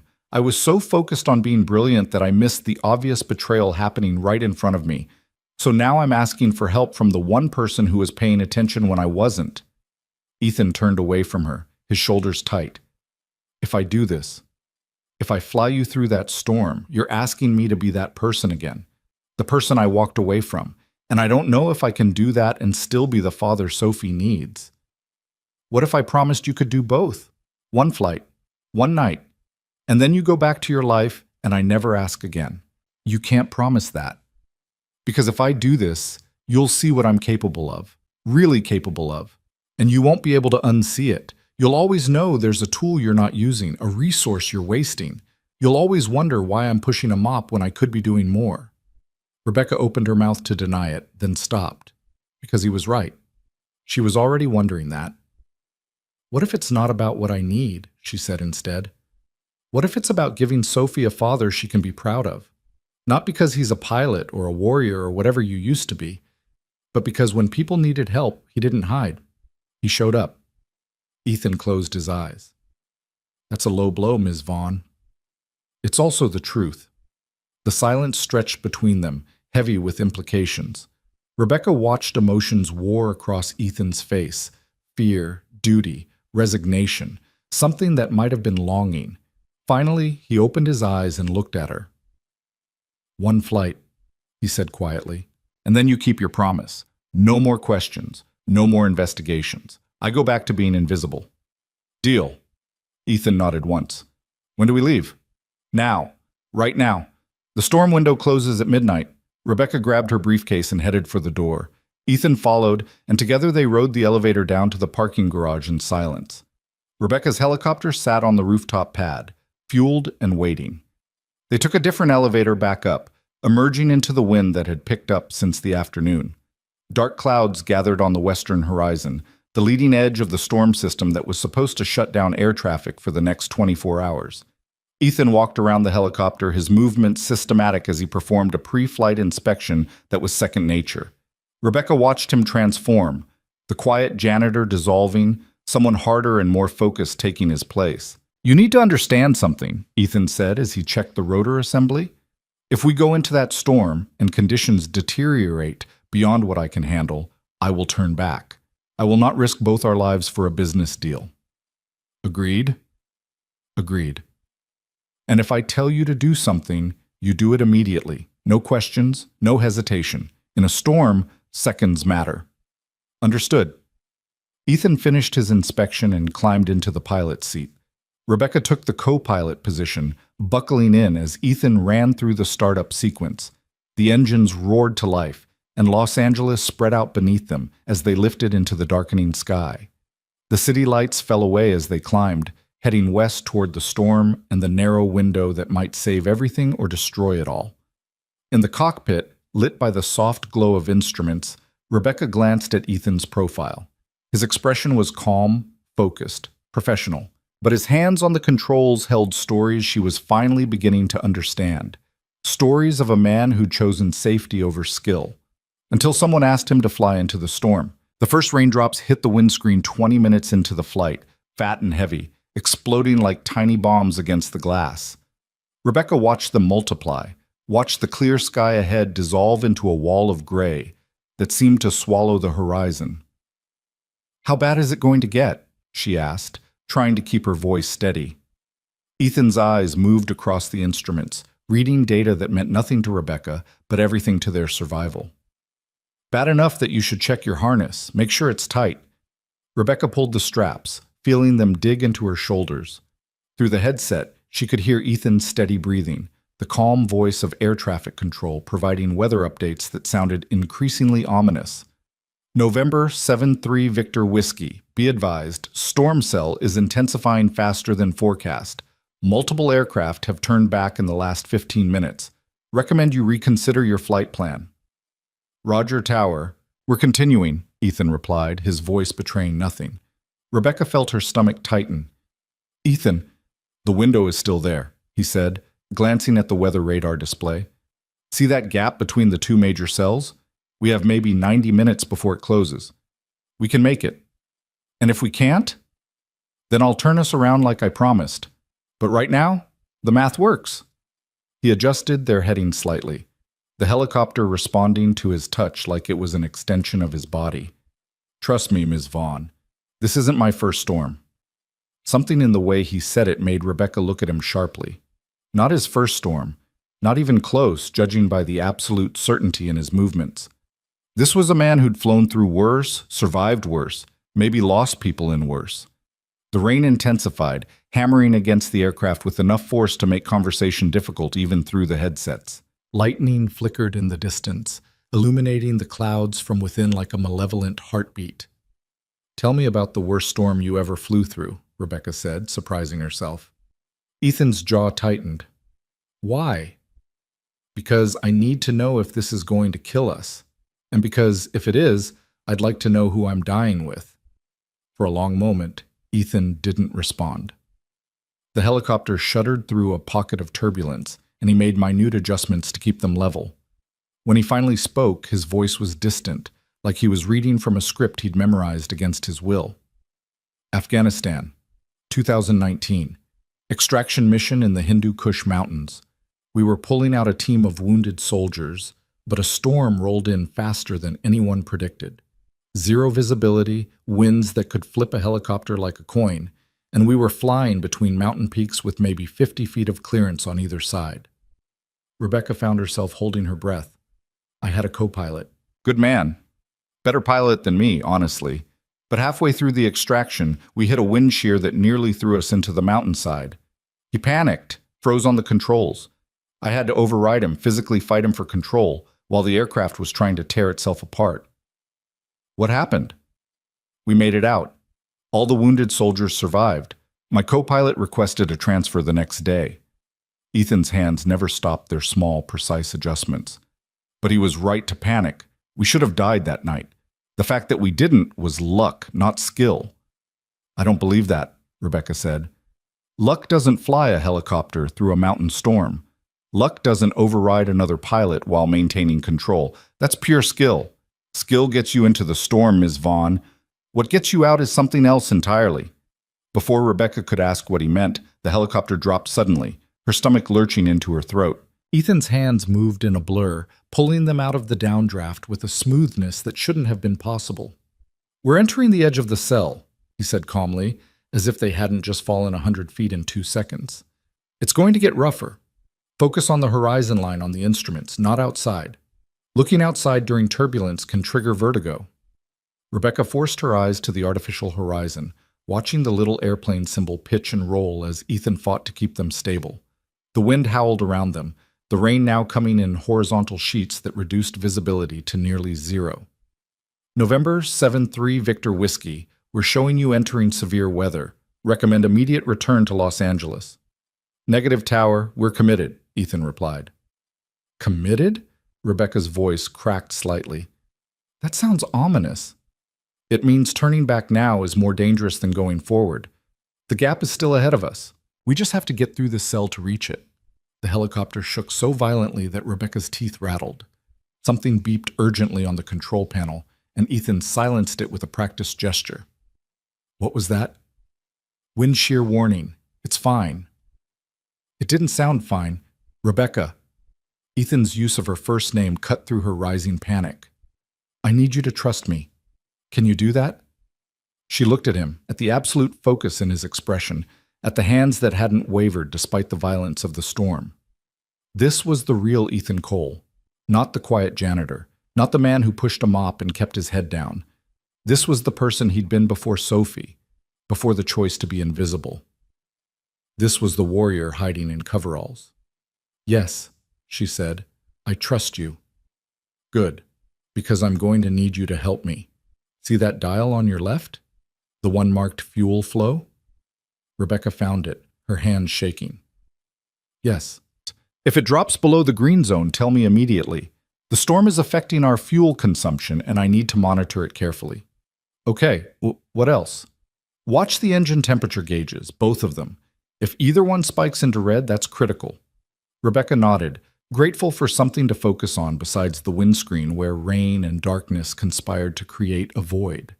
She watched the dials, calling out readings every few minutes while Ethan navigated through the storm with a precision that bordered on supernatural. 20 minutes passed. 30. The turbulence never lessened, the rain never stopped, the wind never forgave. But gradually, almost imperceptibly, the darkness ahead began to thin. "There," Ethan said, pointing through a brief gap in the clouds. "See it? That's the window." Rebecca saw a band of lighter sky, maybe 5 miles wide, stretching between two massive storm cells. It looked impossibly narrow, impossibly fragile, like a crack in the world that could seal shut at any moment. "That's what we're flying through?" "That's where we're going to breathe easier," Ethan corrected. "We're not out of this yet." He adjusted their heading, aiming for the gap with absolute confidence. The helicopter responded, banking slightly, the turbulence beginning to ease as they approached clearer air. And then, as if the storm had been waiting for them to hope, everything went wrong. The lightning strike came without warning, a blinding flash that turned the world white, accompanied by a deafening crack that Rebecca felt in her bones. Every instrument on the panel flickered and died, plunging the cockpit into darkness lit only by emergency backup lights. "Ethan!" Rebecca's scream was swallowed by the thunder that followed. "Stay calm," Ethan said, his voice absolutely level despite the chaos. His hands moved across the dark panel, flipping switches, checking connections. "We took a hit. Lightning fried some of our electronics. Can we fly without them?" "We're about to find out." The instruments flickered back to life one by one, but half of them showed error codes or blank screens. The GPS was dead. The weather radar was gone. They were flying blind in the space between two storm cells, with no way to navigate except Ethan's skill and instinct. "Okay," Ethan said, more to himself than to Rebecca. "Okay, we still have attitude indicators, airspeed, altitude. We can work with this." "What about navigation? How do we find the airport in Singapore?" "The old-fashioned way. We fly the heading I memorized before we took off. We watch the coastline when we reach it, and we trust that I can dead reckon our position." He glanced at her. "This is what I meant about skill versus something else. Skill got us this far. Faith gets us the rest of the way." Rebecca wanted to argue, to demand a better plan, to insist they turn back while they still could. But looking at Ethan's face, at the calm certainty that had replaced the quiet janitor she'd mocked on the rooftop, she understood. This was what he'd walked away from. This moment, this intensity, this edge between life and death where everything crystallized into absolute clarity. He'd left it behind for Sophie, for safety, for a life without storms, and Rebecca had dragged him back into it. "I'm sorry," she said quietly. Ethan glanced at her, surprised. "For what?" "For this. For asking you to be this person again. For not accepting that you'd chosen something better." "You didn't drag me anywhere I didn't choose to go," Ethan replied. "I could have said no. Maybe I should have. But—" He paused, searching for words. "There's a part of me that never stopped being this person. I just buried it. And maybe that wasn't fair to Sophie either. Maybe she deserves a father who doesn't hide from what he's capable of. Maybe she deserves to know that when people needed help, I showed up." The helicopter broke through into the clear gap between storm cells, and suddenly they could see. Stars overhead, dark ocean below, and ahead, the distant lights of what might have been the Malaysian coast. Rebecca let out a breath she didn't know she'd been holding. "How long until Singapore?" Ethan checked their remaining instruments. "Without GPS, I'm estimating, but based on airspeed and time elapsed, maybe 40 minutes. We'll know better when we reach the coast and can use landmarks." They flew in relative silence, the storm cells towering on either side like walls of a canyon they weren't meant to survive. Rebecca watched the fuel gauge creep lower, watched Ethan's constant micro-adjustments to keep them in the narrow band of clear air, watched the way his eyes never stopped scanning the horizon for threats. "You were special forces, weren't you?" she asked. "Not regular military, something else." Ethan's expression didn't change. "Does it matter?" "It matters to me, because I need to understand who you are, who you really are." "I'm a father first. Everything else is past tense." "That's not an answer." Ethan sighed, his hands steady on the controls. 161st Special Operations Aviation Regiment, Night Stalkers. We flew missions that didn't officially exist in places that weren't officially at war. Extraction, insertion, reconnaissance, supply runs to locations that regular pilots couldn't reach. I did that for 8 years. And then? And then I had a daughter who needed me more than my country did. So I walked away. They let me go quietly because I'd earned it. And I disappeared into civilian life doing the one thing I knew how to do that didn't involve anyone dying. Maintenance work, honest work, simple work, safe work. Ethan's voice held no regret, just statement of fact. Or it was until you dared me to fly your helicopter. Would you take it back if you could? That moment on the rooftop? Ethan was quiet for a long time, navigating through the tail end of the gap, the helicopter emerging finally into truly clear skies.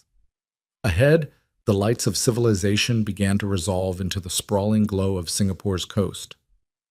"No," he said finally, "because Sophie deserves to know her father isn't a coward, and I think I needed to prove to myself that I could still do this without losing who I've become." "And have you proven that?" Ethan looked at her, and in his eyes Rebecca saw something profound. Not the warrior, not the janitor, but the man who'd somehow managed to be both. "Ask me when we land." The approach to Singapore's private terminal was textbook perfect, despite their damaged electronics. Ethan talked to the tower using backup radio, explained their situation, and brought the helicopter down onto the marked pad with barely a shudder.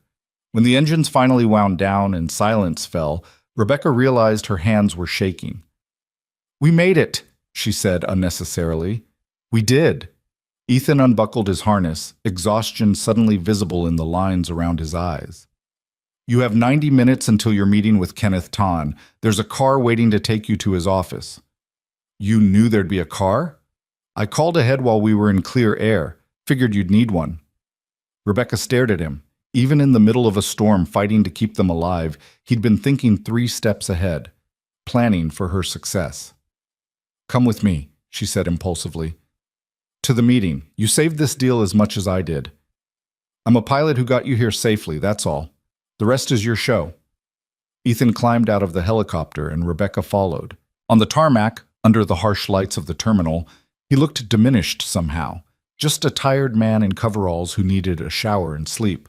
But Rebecca couldn't unsee what she'd witnessed in the cockpit, couldn't forget the absolute mastery, the calm under pressure, the warrior who'd never really left. Ethan, go, he said gently. Go save your company. That's why we're here. Rebecca wanted to argue, to insist, to demand he accept the recognition he'd earned, but his expression was already closing off, the shields going back up, the invisible man returning. She nodded and headed for the waiting car. Kenneth Tan's office occupied the top floor of a glass tower that made Vaughn Industries look quaint by comparison. Rebecca was escorted up by a silent assistant who deposited her in a conference room with a view of the entire city sprawling below like a circuit board of light. Kenneth entered precisely on time, his expression neutral but his eyes sharp with assessment. Ms. Vaughn, I admit I'm surprised to see you. We were under the impression you'd canceled given the weather conditions.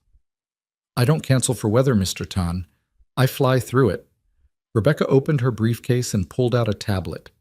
And I came personally because you deserve the truth face to face about what's been happening with our projections. For the next hour, Rebecca laid out everything. Marcus's betrayal, the sabotaged numbers, the evidence of his arrangement with Li Wei. She showed Kenneth the reconstructed emails, the financial transactions David had uncovered, the timeline of deception.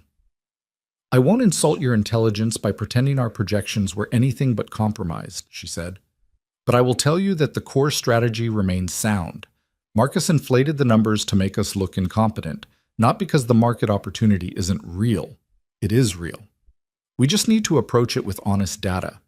Kenneth listened without interruption, his expression unreadable. When Rebecca finished, he steepled his fingers and studied her.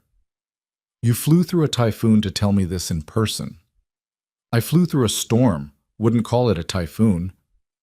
Our weather service would. Commercial flights are grounded. The airport is closed.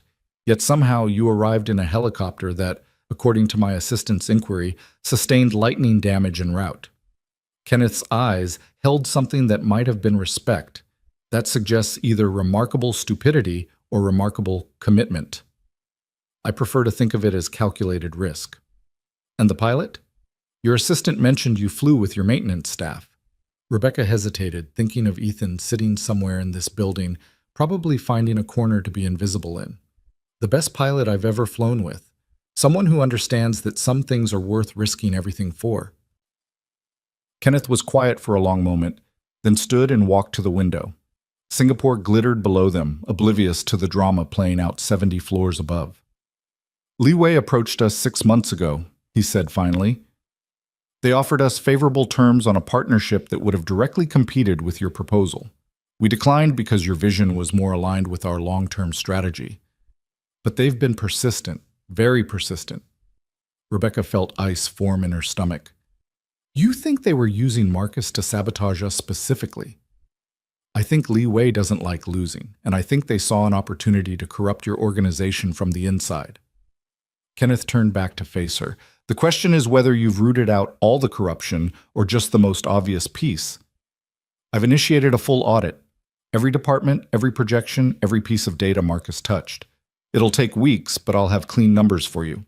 And if those clean numbers show the opportunity is smaller than we hoped, Rebecca met his gaze steadily. Then we scale the partnership accordingly. I'm not interested in building something on lies, Mr. Tan. I'm interested in building something that lasts. Kenneth studied her face for what felt like an eternity. Then, slowly, he smiled. My father always told me you can judge a person's character not by how they handle success, but by how they handle failure and betrayal. You were betrayed by someone you trusted. Your company's reputation is damaged. Your projections are compromised. Yet you flew through a storm to stand in my office and tell me the truth. He extended his hand. That's the kind of partner we want. Rebecca shook his hand, relief flooding through her so intensely she felt dizzy. We'll need those clean numbers within 30 days, Kenneth continued. and we'll want oversight on the audit process. But assuming everything checks out, we're prepared to move forward with a modified agreement. Smaller initial investment, scaled expansion timeline, but the same long-term vision. That's more than fair. It's business, Ms. Vaughn. Fair has nothing to do with it, but it is the beginning of what I hope will be a long and profitable relationship. They spent another hour working through preliminary details, and by the time Rebecca left the building, the sky was beginning to lighten with the approaching dawn. The storm had passed, leaving the air clean and cool.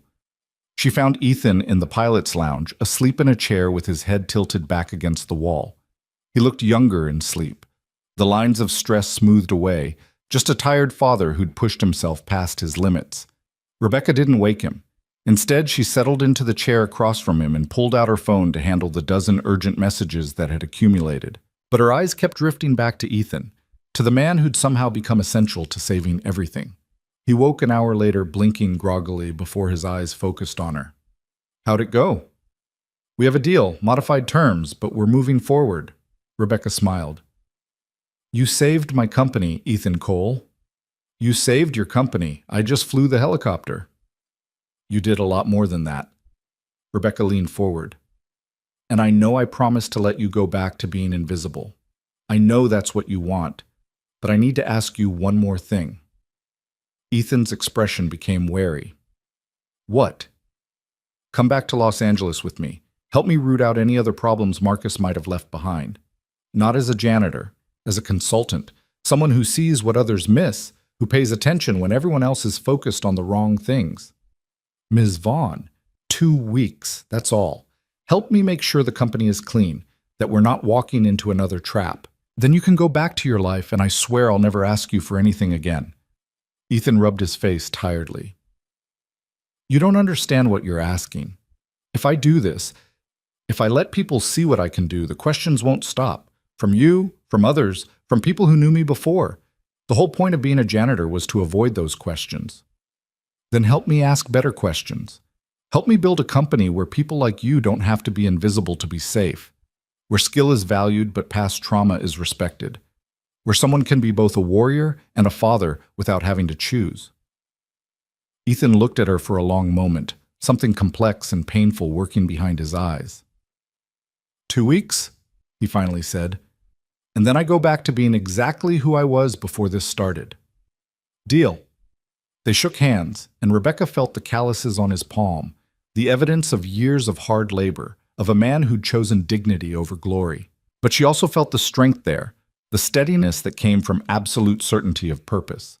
The flight back to Los Angeles was smooth, almost anticlimactic after the storm. They talked little, both exhausted, both processing what had changed and what couldn't change back. When they finally landed on the Vaughn Industries rooftop as the sun rose over the city, Rebecca found a crowd waiting. Monica, Gerald, the security team, even some of the board members who'd apparently been summoned in the night to hear about the Singapore trip. Ethan saw them and his expression closed off. "I should go," he said quietly. "This is your moment." Ethan, but he was already climbing out, already walking past the gathered executives like he was invisible, like he'd never flown through a storm or saved a $300 million deal or proven himself to be so much more than anyone had imagined. Rebecca watched him disappear into the building, then turned to face the crowd. "Well?" Gerald demanded. "What happened?" Rebecca smiled, genuinely smiled, for the first time in days. "We have our deal. Singapore is back on, and we have Marcus Chen's resignation and confession." She started walking toward the elevator, the crowd following. "But we also have work to do. A full audit of every projection, every analysis, every piece of data in the international division. I want independent verification on everything, and I want it done right." "That's going to take weeks," someone protested. "Then we start now." Rebecca stopped and turned to face them. "And one more thing. I want a new position created, Director of Internal Oversight, someone whose job is to see what we're missing, to ask the questions we're not asking, to pay attention when the rest of us are distracted." "Do you have someone in mind?" Monica asked. Rebecca thought of Ethan, disappearing into the building, returning to his mop and his invisibility. Thought of the promise she'd made to let him go. "I'm working on it," she said. The elevator doors opened and Rebecca stepped inside, leaving the questions and the congratulations behind. She rode down to the 14th floor, walked through the quiet early morning corridors, and found Ethan exactly where she expected, in the maintenance closet, changing out of his flight clothes and back into his coveralls. He looked up when she appeared in the doorway. "Shouldn't you be celebrating?" "Probably, but I wanted to say something first." Rebecca leaned against the doorframe. 2 weeks from now, when you go back to your normal life, I'm going to respect that. I'm going to keep my promise. But I also want you to know that you changed something today. Not just the Singapore deal, not just the company. You changed me. Ethan pulled his coverall zipper up slowly. "How?"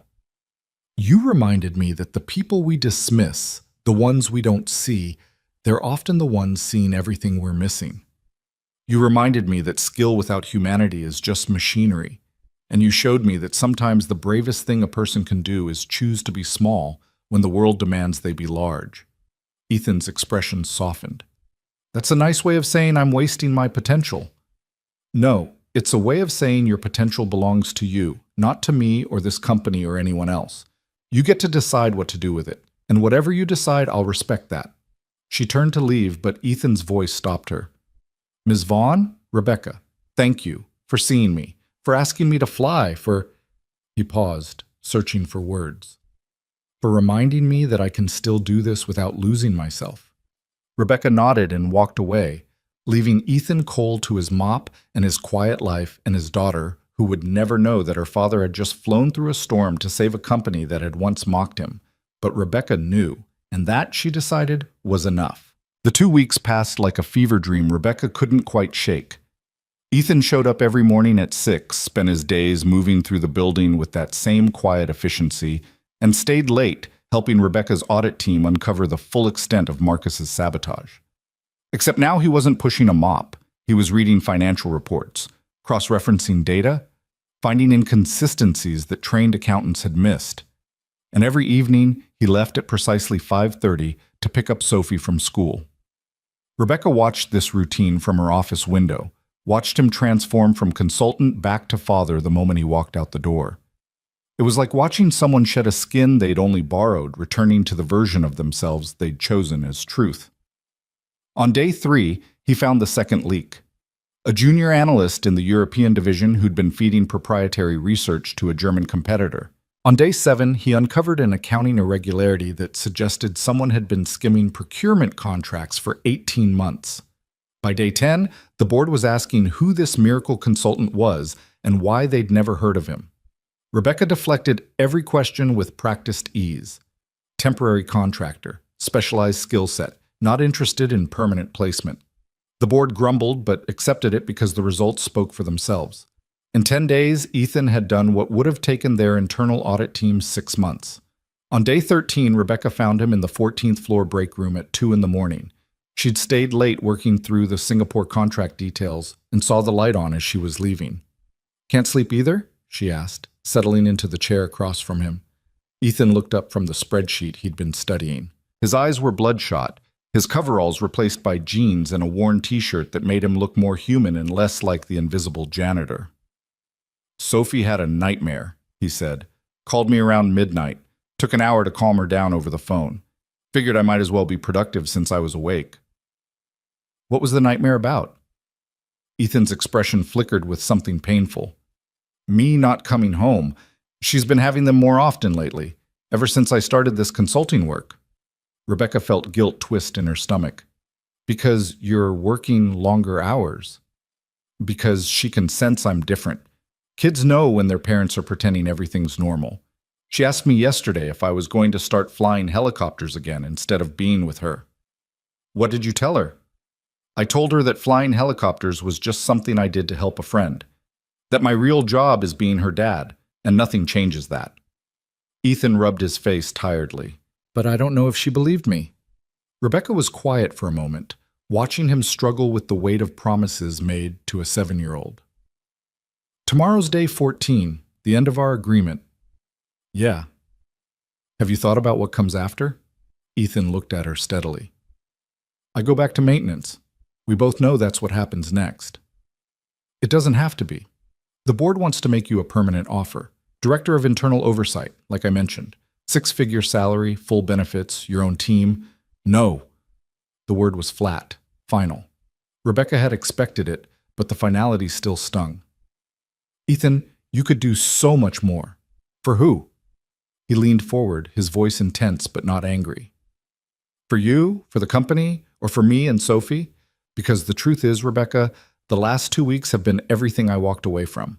The long hours, the stress, the constant problem solving, the feeling that if I'm not perfect, someone's going to get hurt. That's the life I left behind. That's what I chose to escape. But you're good at it. Better than anyone I've ever seen. Being good at something doesn't mean it's good for you. Ethan's expression softened. I appreciate what you're offering. Really, I do.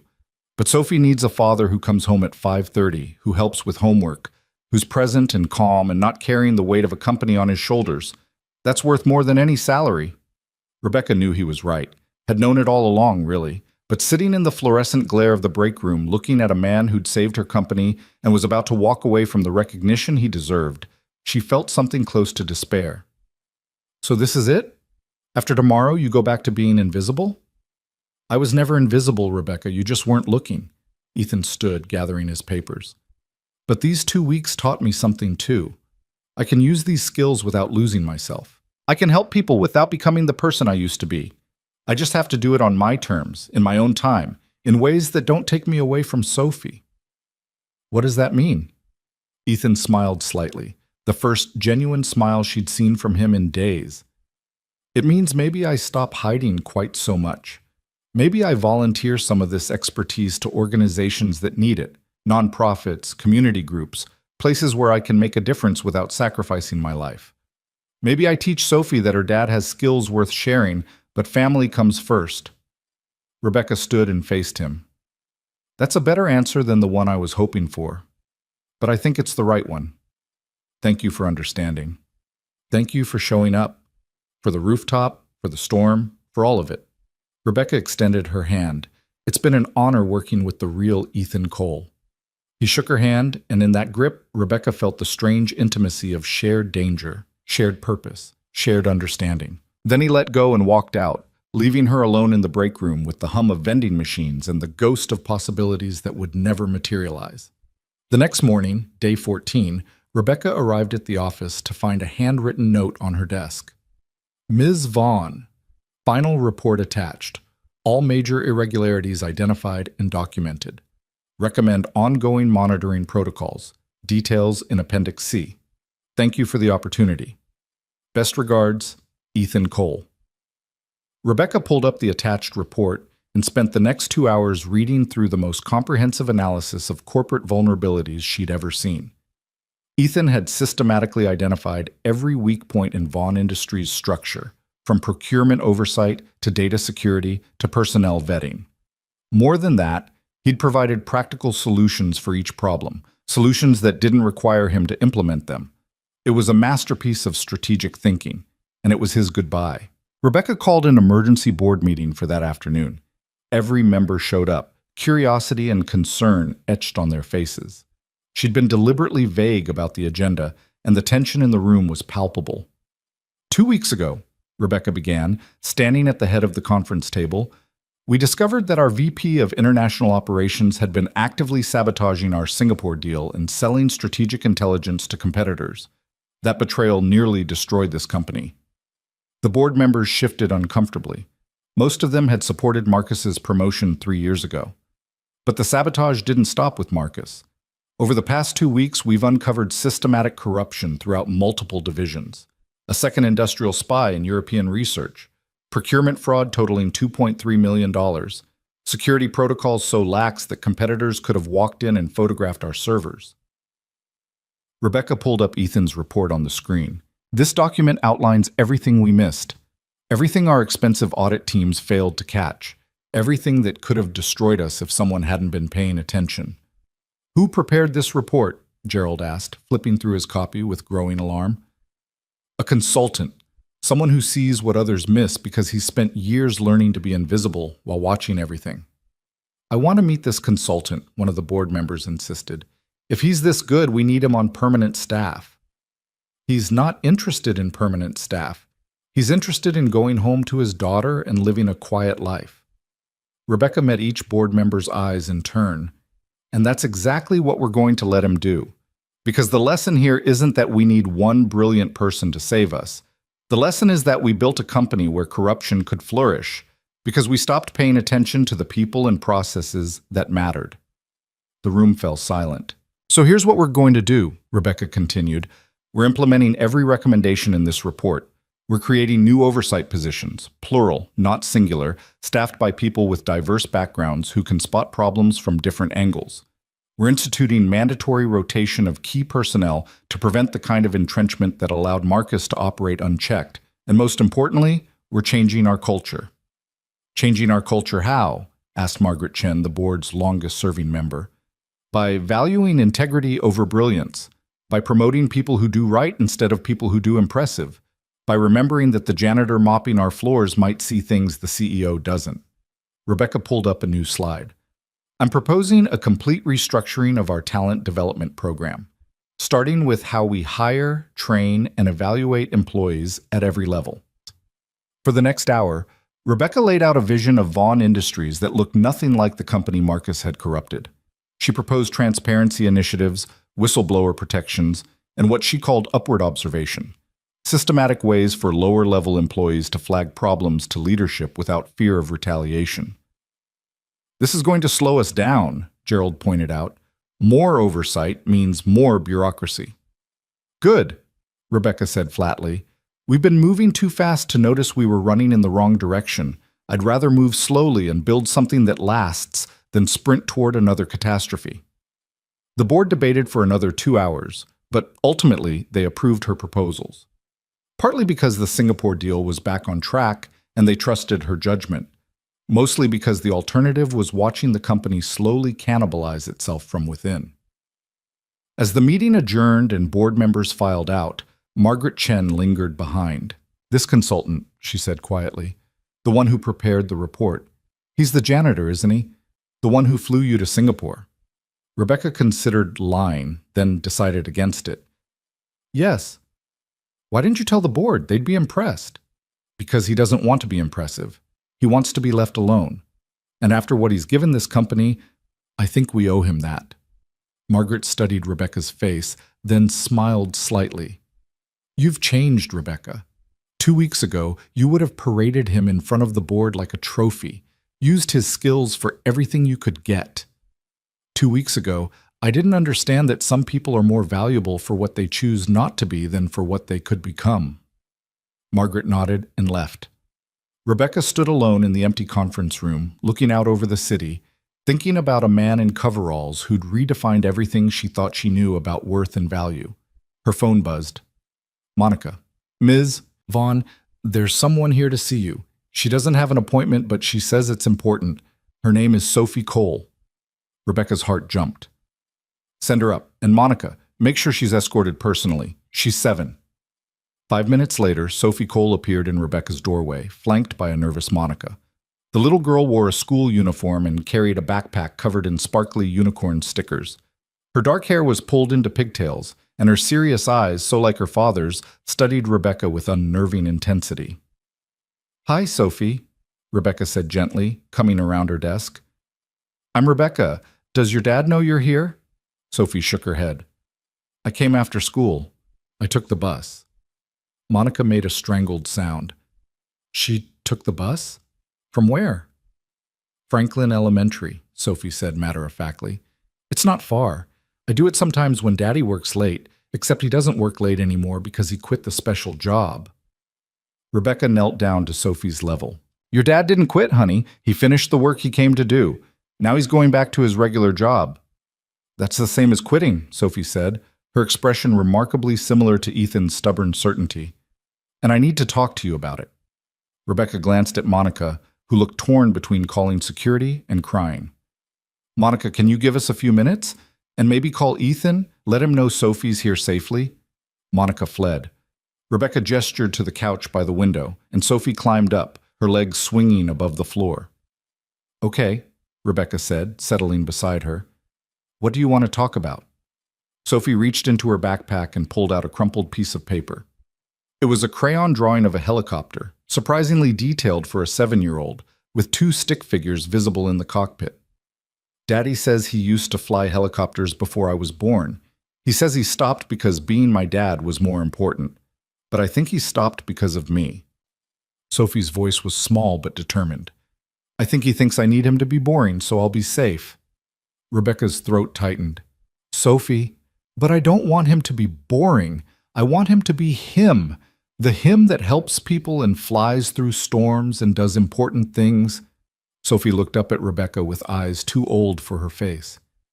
He's been sad for a long time, since before I can remember. But the last 2 weeks, even though he's been tired, he hasn't been sad. And I think it's because he remembered he's good at stuff. Rebecca felt tears prick her eyes. Your dad is good at a lot of things, including being your dad. I know. He makes the best sandwiches, and he always knows when I'm scared, even when I don't say anything, and he reads all the voices different when we do bedtime stories. Sophie's expression turned fierce. But he also saved your whole company. He told me about it, about the bad man who was stealing secrets, and how Daddy helped catch him. That's important too. It is important. But honey, your dad chose to be with you instead of doing that kind of work. That's not something you should feel bad about. I don't feel bad about it. I feel bad that he thinks he has to choose. Sophie held up her drawing. This is him flying you to Singapore. He told me about the storm and the lightning and how you trusted him even though it was scary. He was happy when he told me, really happy, and I thought, why can't he be happy like that more? Rebecca took the drawing, studying the careful details. Sophie had drawn the storm clouds, the lightning, even the little instrument panel in the cockpit. This wasn't just a child's scribble. This was a daughter's understanding of her father's buried soul. Sophie, what are you asking me to do? I want you to give him a job that doesn't take him away from me but lets him do important things. Like maybe he could work from home sometimes? Or only do the special projects that really need him? Because I think if he just goes back to mopping floors forever, part of him is going to stay sad. And I don't want my daddy to be sad. The wisdom in those words hit Rebecca like a physical blow. This child, this 7-year-old who'd probably never understand the full weight of what she was saying, had identified the exact problem Rebecca had been struggling with for 2 weeks. Ethan needed purpose beyond survival. But he also needed Sophie. The question was whether those two things could coexist. Can I keep this drawing? Rebecca asked. Sophie nodded. I made it for you, so you remember that my daddy is brave. I could never forget that. Thank you, Sophie. A knock at the door announced Ethan's arrival. He burst in, his face pale with barely controlled panic, and stopped dead when he saw Sophie sitting peacefully on Rebecca's couch. Sophie Marie Cole, what were you thinking? The relief and terror in his voice were equally intense. You can't just leave school and take the bus downtown by yourself. I left a note for Mrs. Patterson, Sophie said calmly, and I know the bus route. You take it sometimes when the car is broken. Ethan looked at Rebecca helplessly, and she saw in his expression the eternal struggle of single parenthood, torn between pride in his daughter's independence and absolute terror at the risks she'd taken. She came to talk to me about your future, Rebecca said gently, about making sure you're happy. Ethan's jaw tightened. Sophie, that's not your job. My happiness is my responsibility. But you're not happy, Sophie said, her voice small now, childlike again. You pretend you are, but you're not. Not really. Not the way you were when you were helping Miss Rebecca. Ethan knelt in front of his daughter, taking her small hands in his larger ones. Baby, I'm happy. I'm happy because I get to be with you every day. Because I get to make you breakfast and take you to school and hear about your day and tuck you in at night. That's what makes me happy. But you could do those things and also help people, Sophie insisted. You don't have to stop being good at things just because you're my dad. Rebecca watched Ethan's face crack, watched 7 years of carefully maintained boundaries crumble in the face of his daughter's simple logic. He pulled Sophie into a hug, his shoulders shaking slightly. When did you get so wise? He whispered. I've always been wise. You just don't listen because you think I'm little. Ethan laughed, the sound wet and broken and real. He looked up at Rebecca over Sophie's head, and in his eyes she saw the question he couldn't quite ask. Rebecca made a decision. I have a proposal, she said. Not a job offer exactly, more like a partnership. Ethan stood, keeping Sophie's hand in his. I'm listening. You were right that you can help people on your own terms. But what if those terms included Vaughn Industries? Not as your employer, but as one of the organizations you consult for? You decide when, you decide how much, you decide which projects are worth your time. We pay you as an independent contractor. You maintain complete control over your schedule and your life. Why would you agree to that? Ethan asked suspiciously. You could hire a dozen consultants for what you'd pay me. Because I don't want a dozen consultants. I want one person who sees what everyone else misses.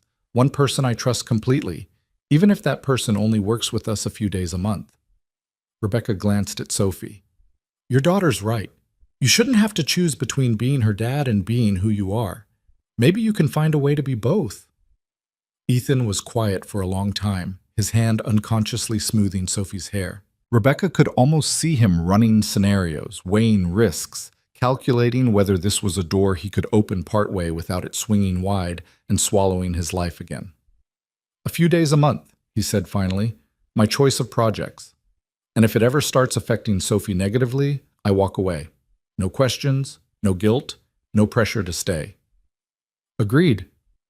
And I keep my maintenance position. I don't want people thinking I'm something I'm not. Rebecca started to argue, then stopped. This was important to him, maintaining the cover, the invisibility, the ability to disappear back into ordinary if he needed to. Okay, you keep your maintenance position. The consulting is off the books. Independent contractor status. Confidential client relationship. Ethan looked down at Sophie. What do you think, kiddo? Does that sound like a good compromise? Sophie nodded seriously. As long as you still make my sandwiches and read stories and come to my school plays. Always, Ethan promised. Those are non-negotiable. Then it's okay if you help Miss Rebecca sometimes, just not all the times. They shook hands, Ethan and Rebecca sealing an agreement that was about so much more than business. It was about finding balance, about respecting boundaries, about understanding that the most valuable people are often the ones who know their own limits. I should get Sophie home, Ethan said. We need to have a serious talk about taking buses alone. I'm very responsible, Sophie protested. You're very grounded, Ethan corrected, but his voice held no real anger. He looked at Rebecca. Thank you for understanding, for not pushing. Thank you for trusting me with your skills and your daughter's wisdom. They left together, hand in hand, father and daughter navigating the world on their own terms. Rebecca watched them go, then looked down at Sophie's drawing of the helicopter flying through the storm. She had it framed that afternoon and hung it on her office wall where everyone could see it. 3 months later, Rebecca stood on the same rooftop where everything had started, watching the sunset over Los Angeles. The Singapore deal had finalized, the company had restructured, and Vaughn Industries was slowly transforming into something better than it had been. Ethan had consulted on 2 projects since their agreement, both times working from home, both times solving in hours what would have taken her team weeks, and both times he disappeared back into his maintenance routine the moment the work was done. People had started to notice that their janitor was unusually observant, unusually helpful when problems arose. Rebecca had heard rumors that Ethan had helped the IT department track down a server vulnerability, that he'd noticed a potential safety hazard in the parking garage before anyone got hurt, that he'd quietly assisted the new oversight director with understanding the building's actual workflow versus the org charts. He was helping on his terms, in his time, in ways that didn't compromise the life he'd chosen. Footsteps announced someone's arrival. Rebecca turned to find Ethan emerging from the rooftop access, Sophie trailing behind him carrying a small picnic basket. Sophie wanted to see where her dad made history, Ethan explained, looking slightly embarrassed. I told her it was just a rooftop, but she insisted. It's not just a rooftop, Sophie said seriously. It's where Daddy reminded you that invisible people matter. Rebecca laughed, the sound genuine and free. You know what? She's absolutely right. They sat together on the helipad, Sophie between the 2 adults, sharing sandwiches Ethan had made and watching the city transform in the fading light. The helicopter sat nearby, ready for its next flight, but today it was just backdrop to something more important. Do you ever miss it? Rebecca asked quietly, while Sophie was distracted by a plane passing overhead. The intensity, the missions, the life you left behind? Ethan considered the question, his eyes distant. Sometimes. Usually around 3 in the morning when I can't sleep and the quiet feels too heavy. But then I look at Sophie, or I help solve a problem in my own time, or I remember what it felt like to always be running toward the next crisis, and I know I made the right choice. Even when the choice feels impossible? Especially then. Because impossible choices are where you find out who you really are. And I'm a father first. Everything else is just what I do sometimes, not who I am. Rebecca nodded, understanding finally settling into her bones. For months, she'd been thinking about Ethan wrong, seeing his janitor work as a waste, his skills as untapped potential. But he'd been teaching her all along that potential wasn't about maximizing every talent. It was about choosing the life that made you whole, even if the world thought you could be more. I learned something from you too, she said, about what success actually looks like. Yeah? What's that? That it looks like going home at 5:30 to the person who matters most. That it looks like choosing peace over prestige. That it looks like being brave enough to be exactly who you want to be, even when everyone's telling you to be something else. Ethan smiled, and in that smile, Rebecca saw the warrior and the father and the janitor all existing together, none of them in conflict because he'd finally figured out how to let them coexist. Sophie jumped up suddenly, pointing at the sky. Look, a helicopter! They watched it pass overhead, navigation lights blinking in the twilight, heading somewhere with purpose and speed. Do you want to fly it, Daddy? Sophie asked. Ethan pulled her close, pressing a kiss to the top of her head. Nah, kiddo, I've got everything I need right here. And in that moment, on that rooftop where it all began, Rebecca Vaughn understood what true flight really meant. It wasn't about escaping gravity or conquering storms or proving your worth to people who'd never really seen you. It was about finding the altitude where you could breathe, where the view made sense, where you could be both grounded and free. It was about choosing the life that let you soar in the ways that mattered most. Months turned into a year. The changes Rebecca implemented took root throughout Vaughn Industries, transforming the culture in ways both subtle and profound. The new oversight positions attracted talented people who cared more about doing right than doing impressive. The transparency initiatives caught problems early before they became catastrophes. And the upward observation program gave voices to people who'd been invisible for too long. Rebecca never forgot the lesson of the janitor who could fly. She interviewed every maintenance worker personally, learned their names, asked about their families. She instituted a program where employees at every level could propose innovations, and she was stunned by the brilliant ideas that emerged from people the old system would have ignored. The company didn't just survive, it thrived. And Ethan? He showed up on the rooftop once every few months, usually when Rebecca called with a problem that had everyone else stumped. He'd spend a day or two quietly observing, asking questions that seemed simple but cut to the heart of complex issues. And then he'd present solutions so elegant that people wondered why no one had thought of them before. Then he'd disappear back into his coveralls and his cleaning cart, back to being the invisible man who saw everything. But he wasn't invisible anymore. Not really. People nodded to him in hallways, asked his opinion on things, treated him with the respect due to someone who'd proven their worth in ways that mattered. And every evening at 5:30, Ethan Cole walked out of Vaughn Industries and went home to his daughter to help with homework and make dinner and be the father Sophie deserved. On the anniversary of the rooftop dare, Rebecca organized a company-wide picnic. Not the mandatory fun of the previous year, but a genuine celebration of everything they'd rebuilt. She found Ethan near the playground, watching Sophie play with other employees' children, his expression peaceful in a way she'd never seen before. You did good work this year, she said, settling onto the bench beside him. We all did, Ethan corrected. You built something real here, Rebecca. Something that values people instead of just using them. I had a good teacher. They sat in comfortable silence, watching the sun paint the sky in shades of amber and rose. Around them, 300 employees and their families enjoyed an afternoon of simple joy.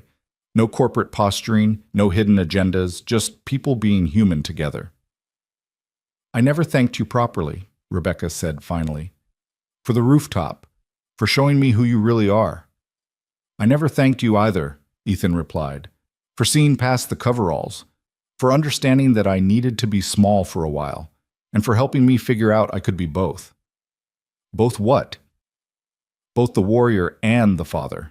Both skilled and peaceful, both useful and content. Ethan turned to look at her, his expression serious. You gave me permission to be complicated. That's a rare gift. Rebecca felt tears prick her eyes. You gave me permission to be wrong, to admit I'd missed what mattered. That's rarer. They shook hands one more time, a gesture that had become their ritual, acknowledging the partnership between CEO and janitor, between the woman who'd mocked and the man who'd forgiven, between two people who'd somehow found their way to mutual respect through storms both literal and metaphorical. As the sun finally set and families began packing up to leave, Rebecca stood at the edge of the park and looked back at her building. 73 floors of glass and steel, housing hundreds of people with stories she was finally learning to hear. And somewhere on the 14th floor, a cleaning cart waited for a man who knew how to fly but chose to walk. A man who'd taught her that the highest form of success wasn't reaching the top. It was knowing when you'd already arrived at exactly where you needed to be. The city lights began to flicker on, one by one, like stars being born. And Rebecca Vaughn, who'd spent her entire life chasing the next achievement, finally understood what it meant to be satisfied. Not because she'd conquered everything, but because she'd learned to value what she already had. The story that began with a joke on a rooftop ended with understanding on the ground, with a CEO who'd learned to see and a father who'd learned he could fly without ever leaving home. And in between, a little girl who'd taught them both that wisdom doesn't require age. Just love, honestly given, just courage to be exactly who you are, just the simple knowledge that some people are worth more for what they choose to be than for what they could become. The helicopter sat silent on its pad, waiting for the next storm. But for now, there was only peace, and that, Rebecca decided, was the best kind of flight there was.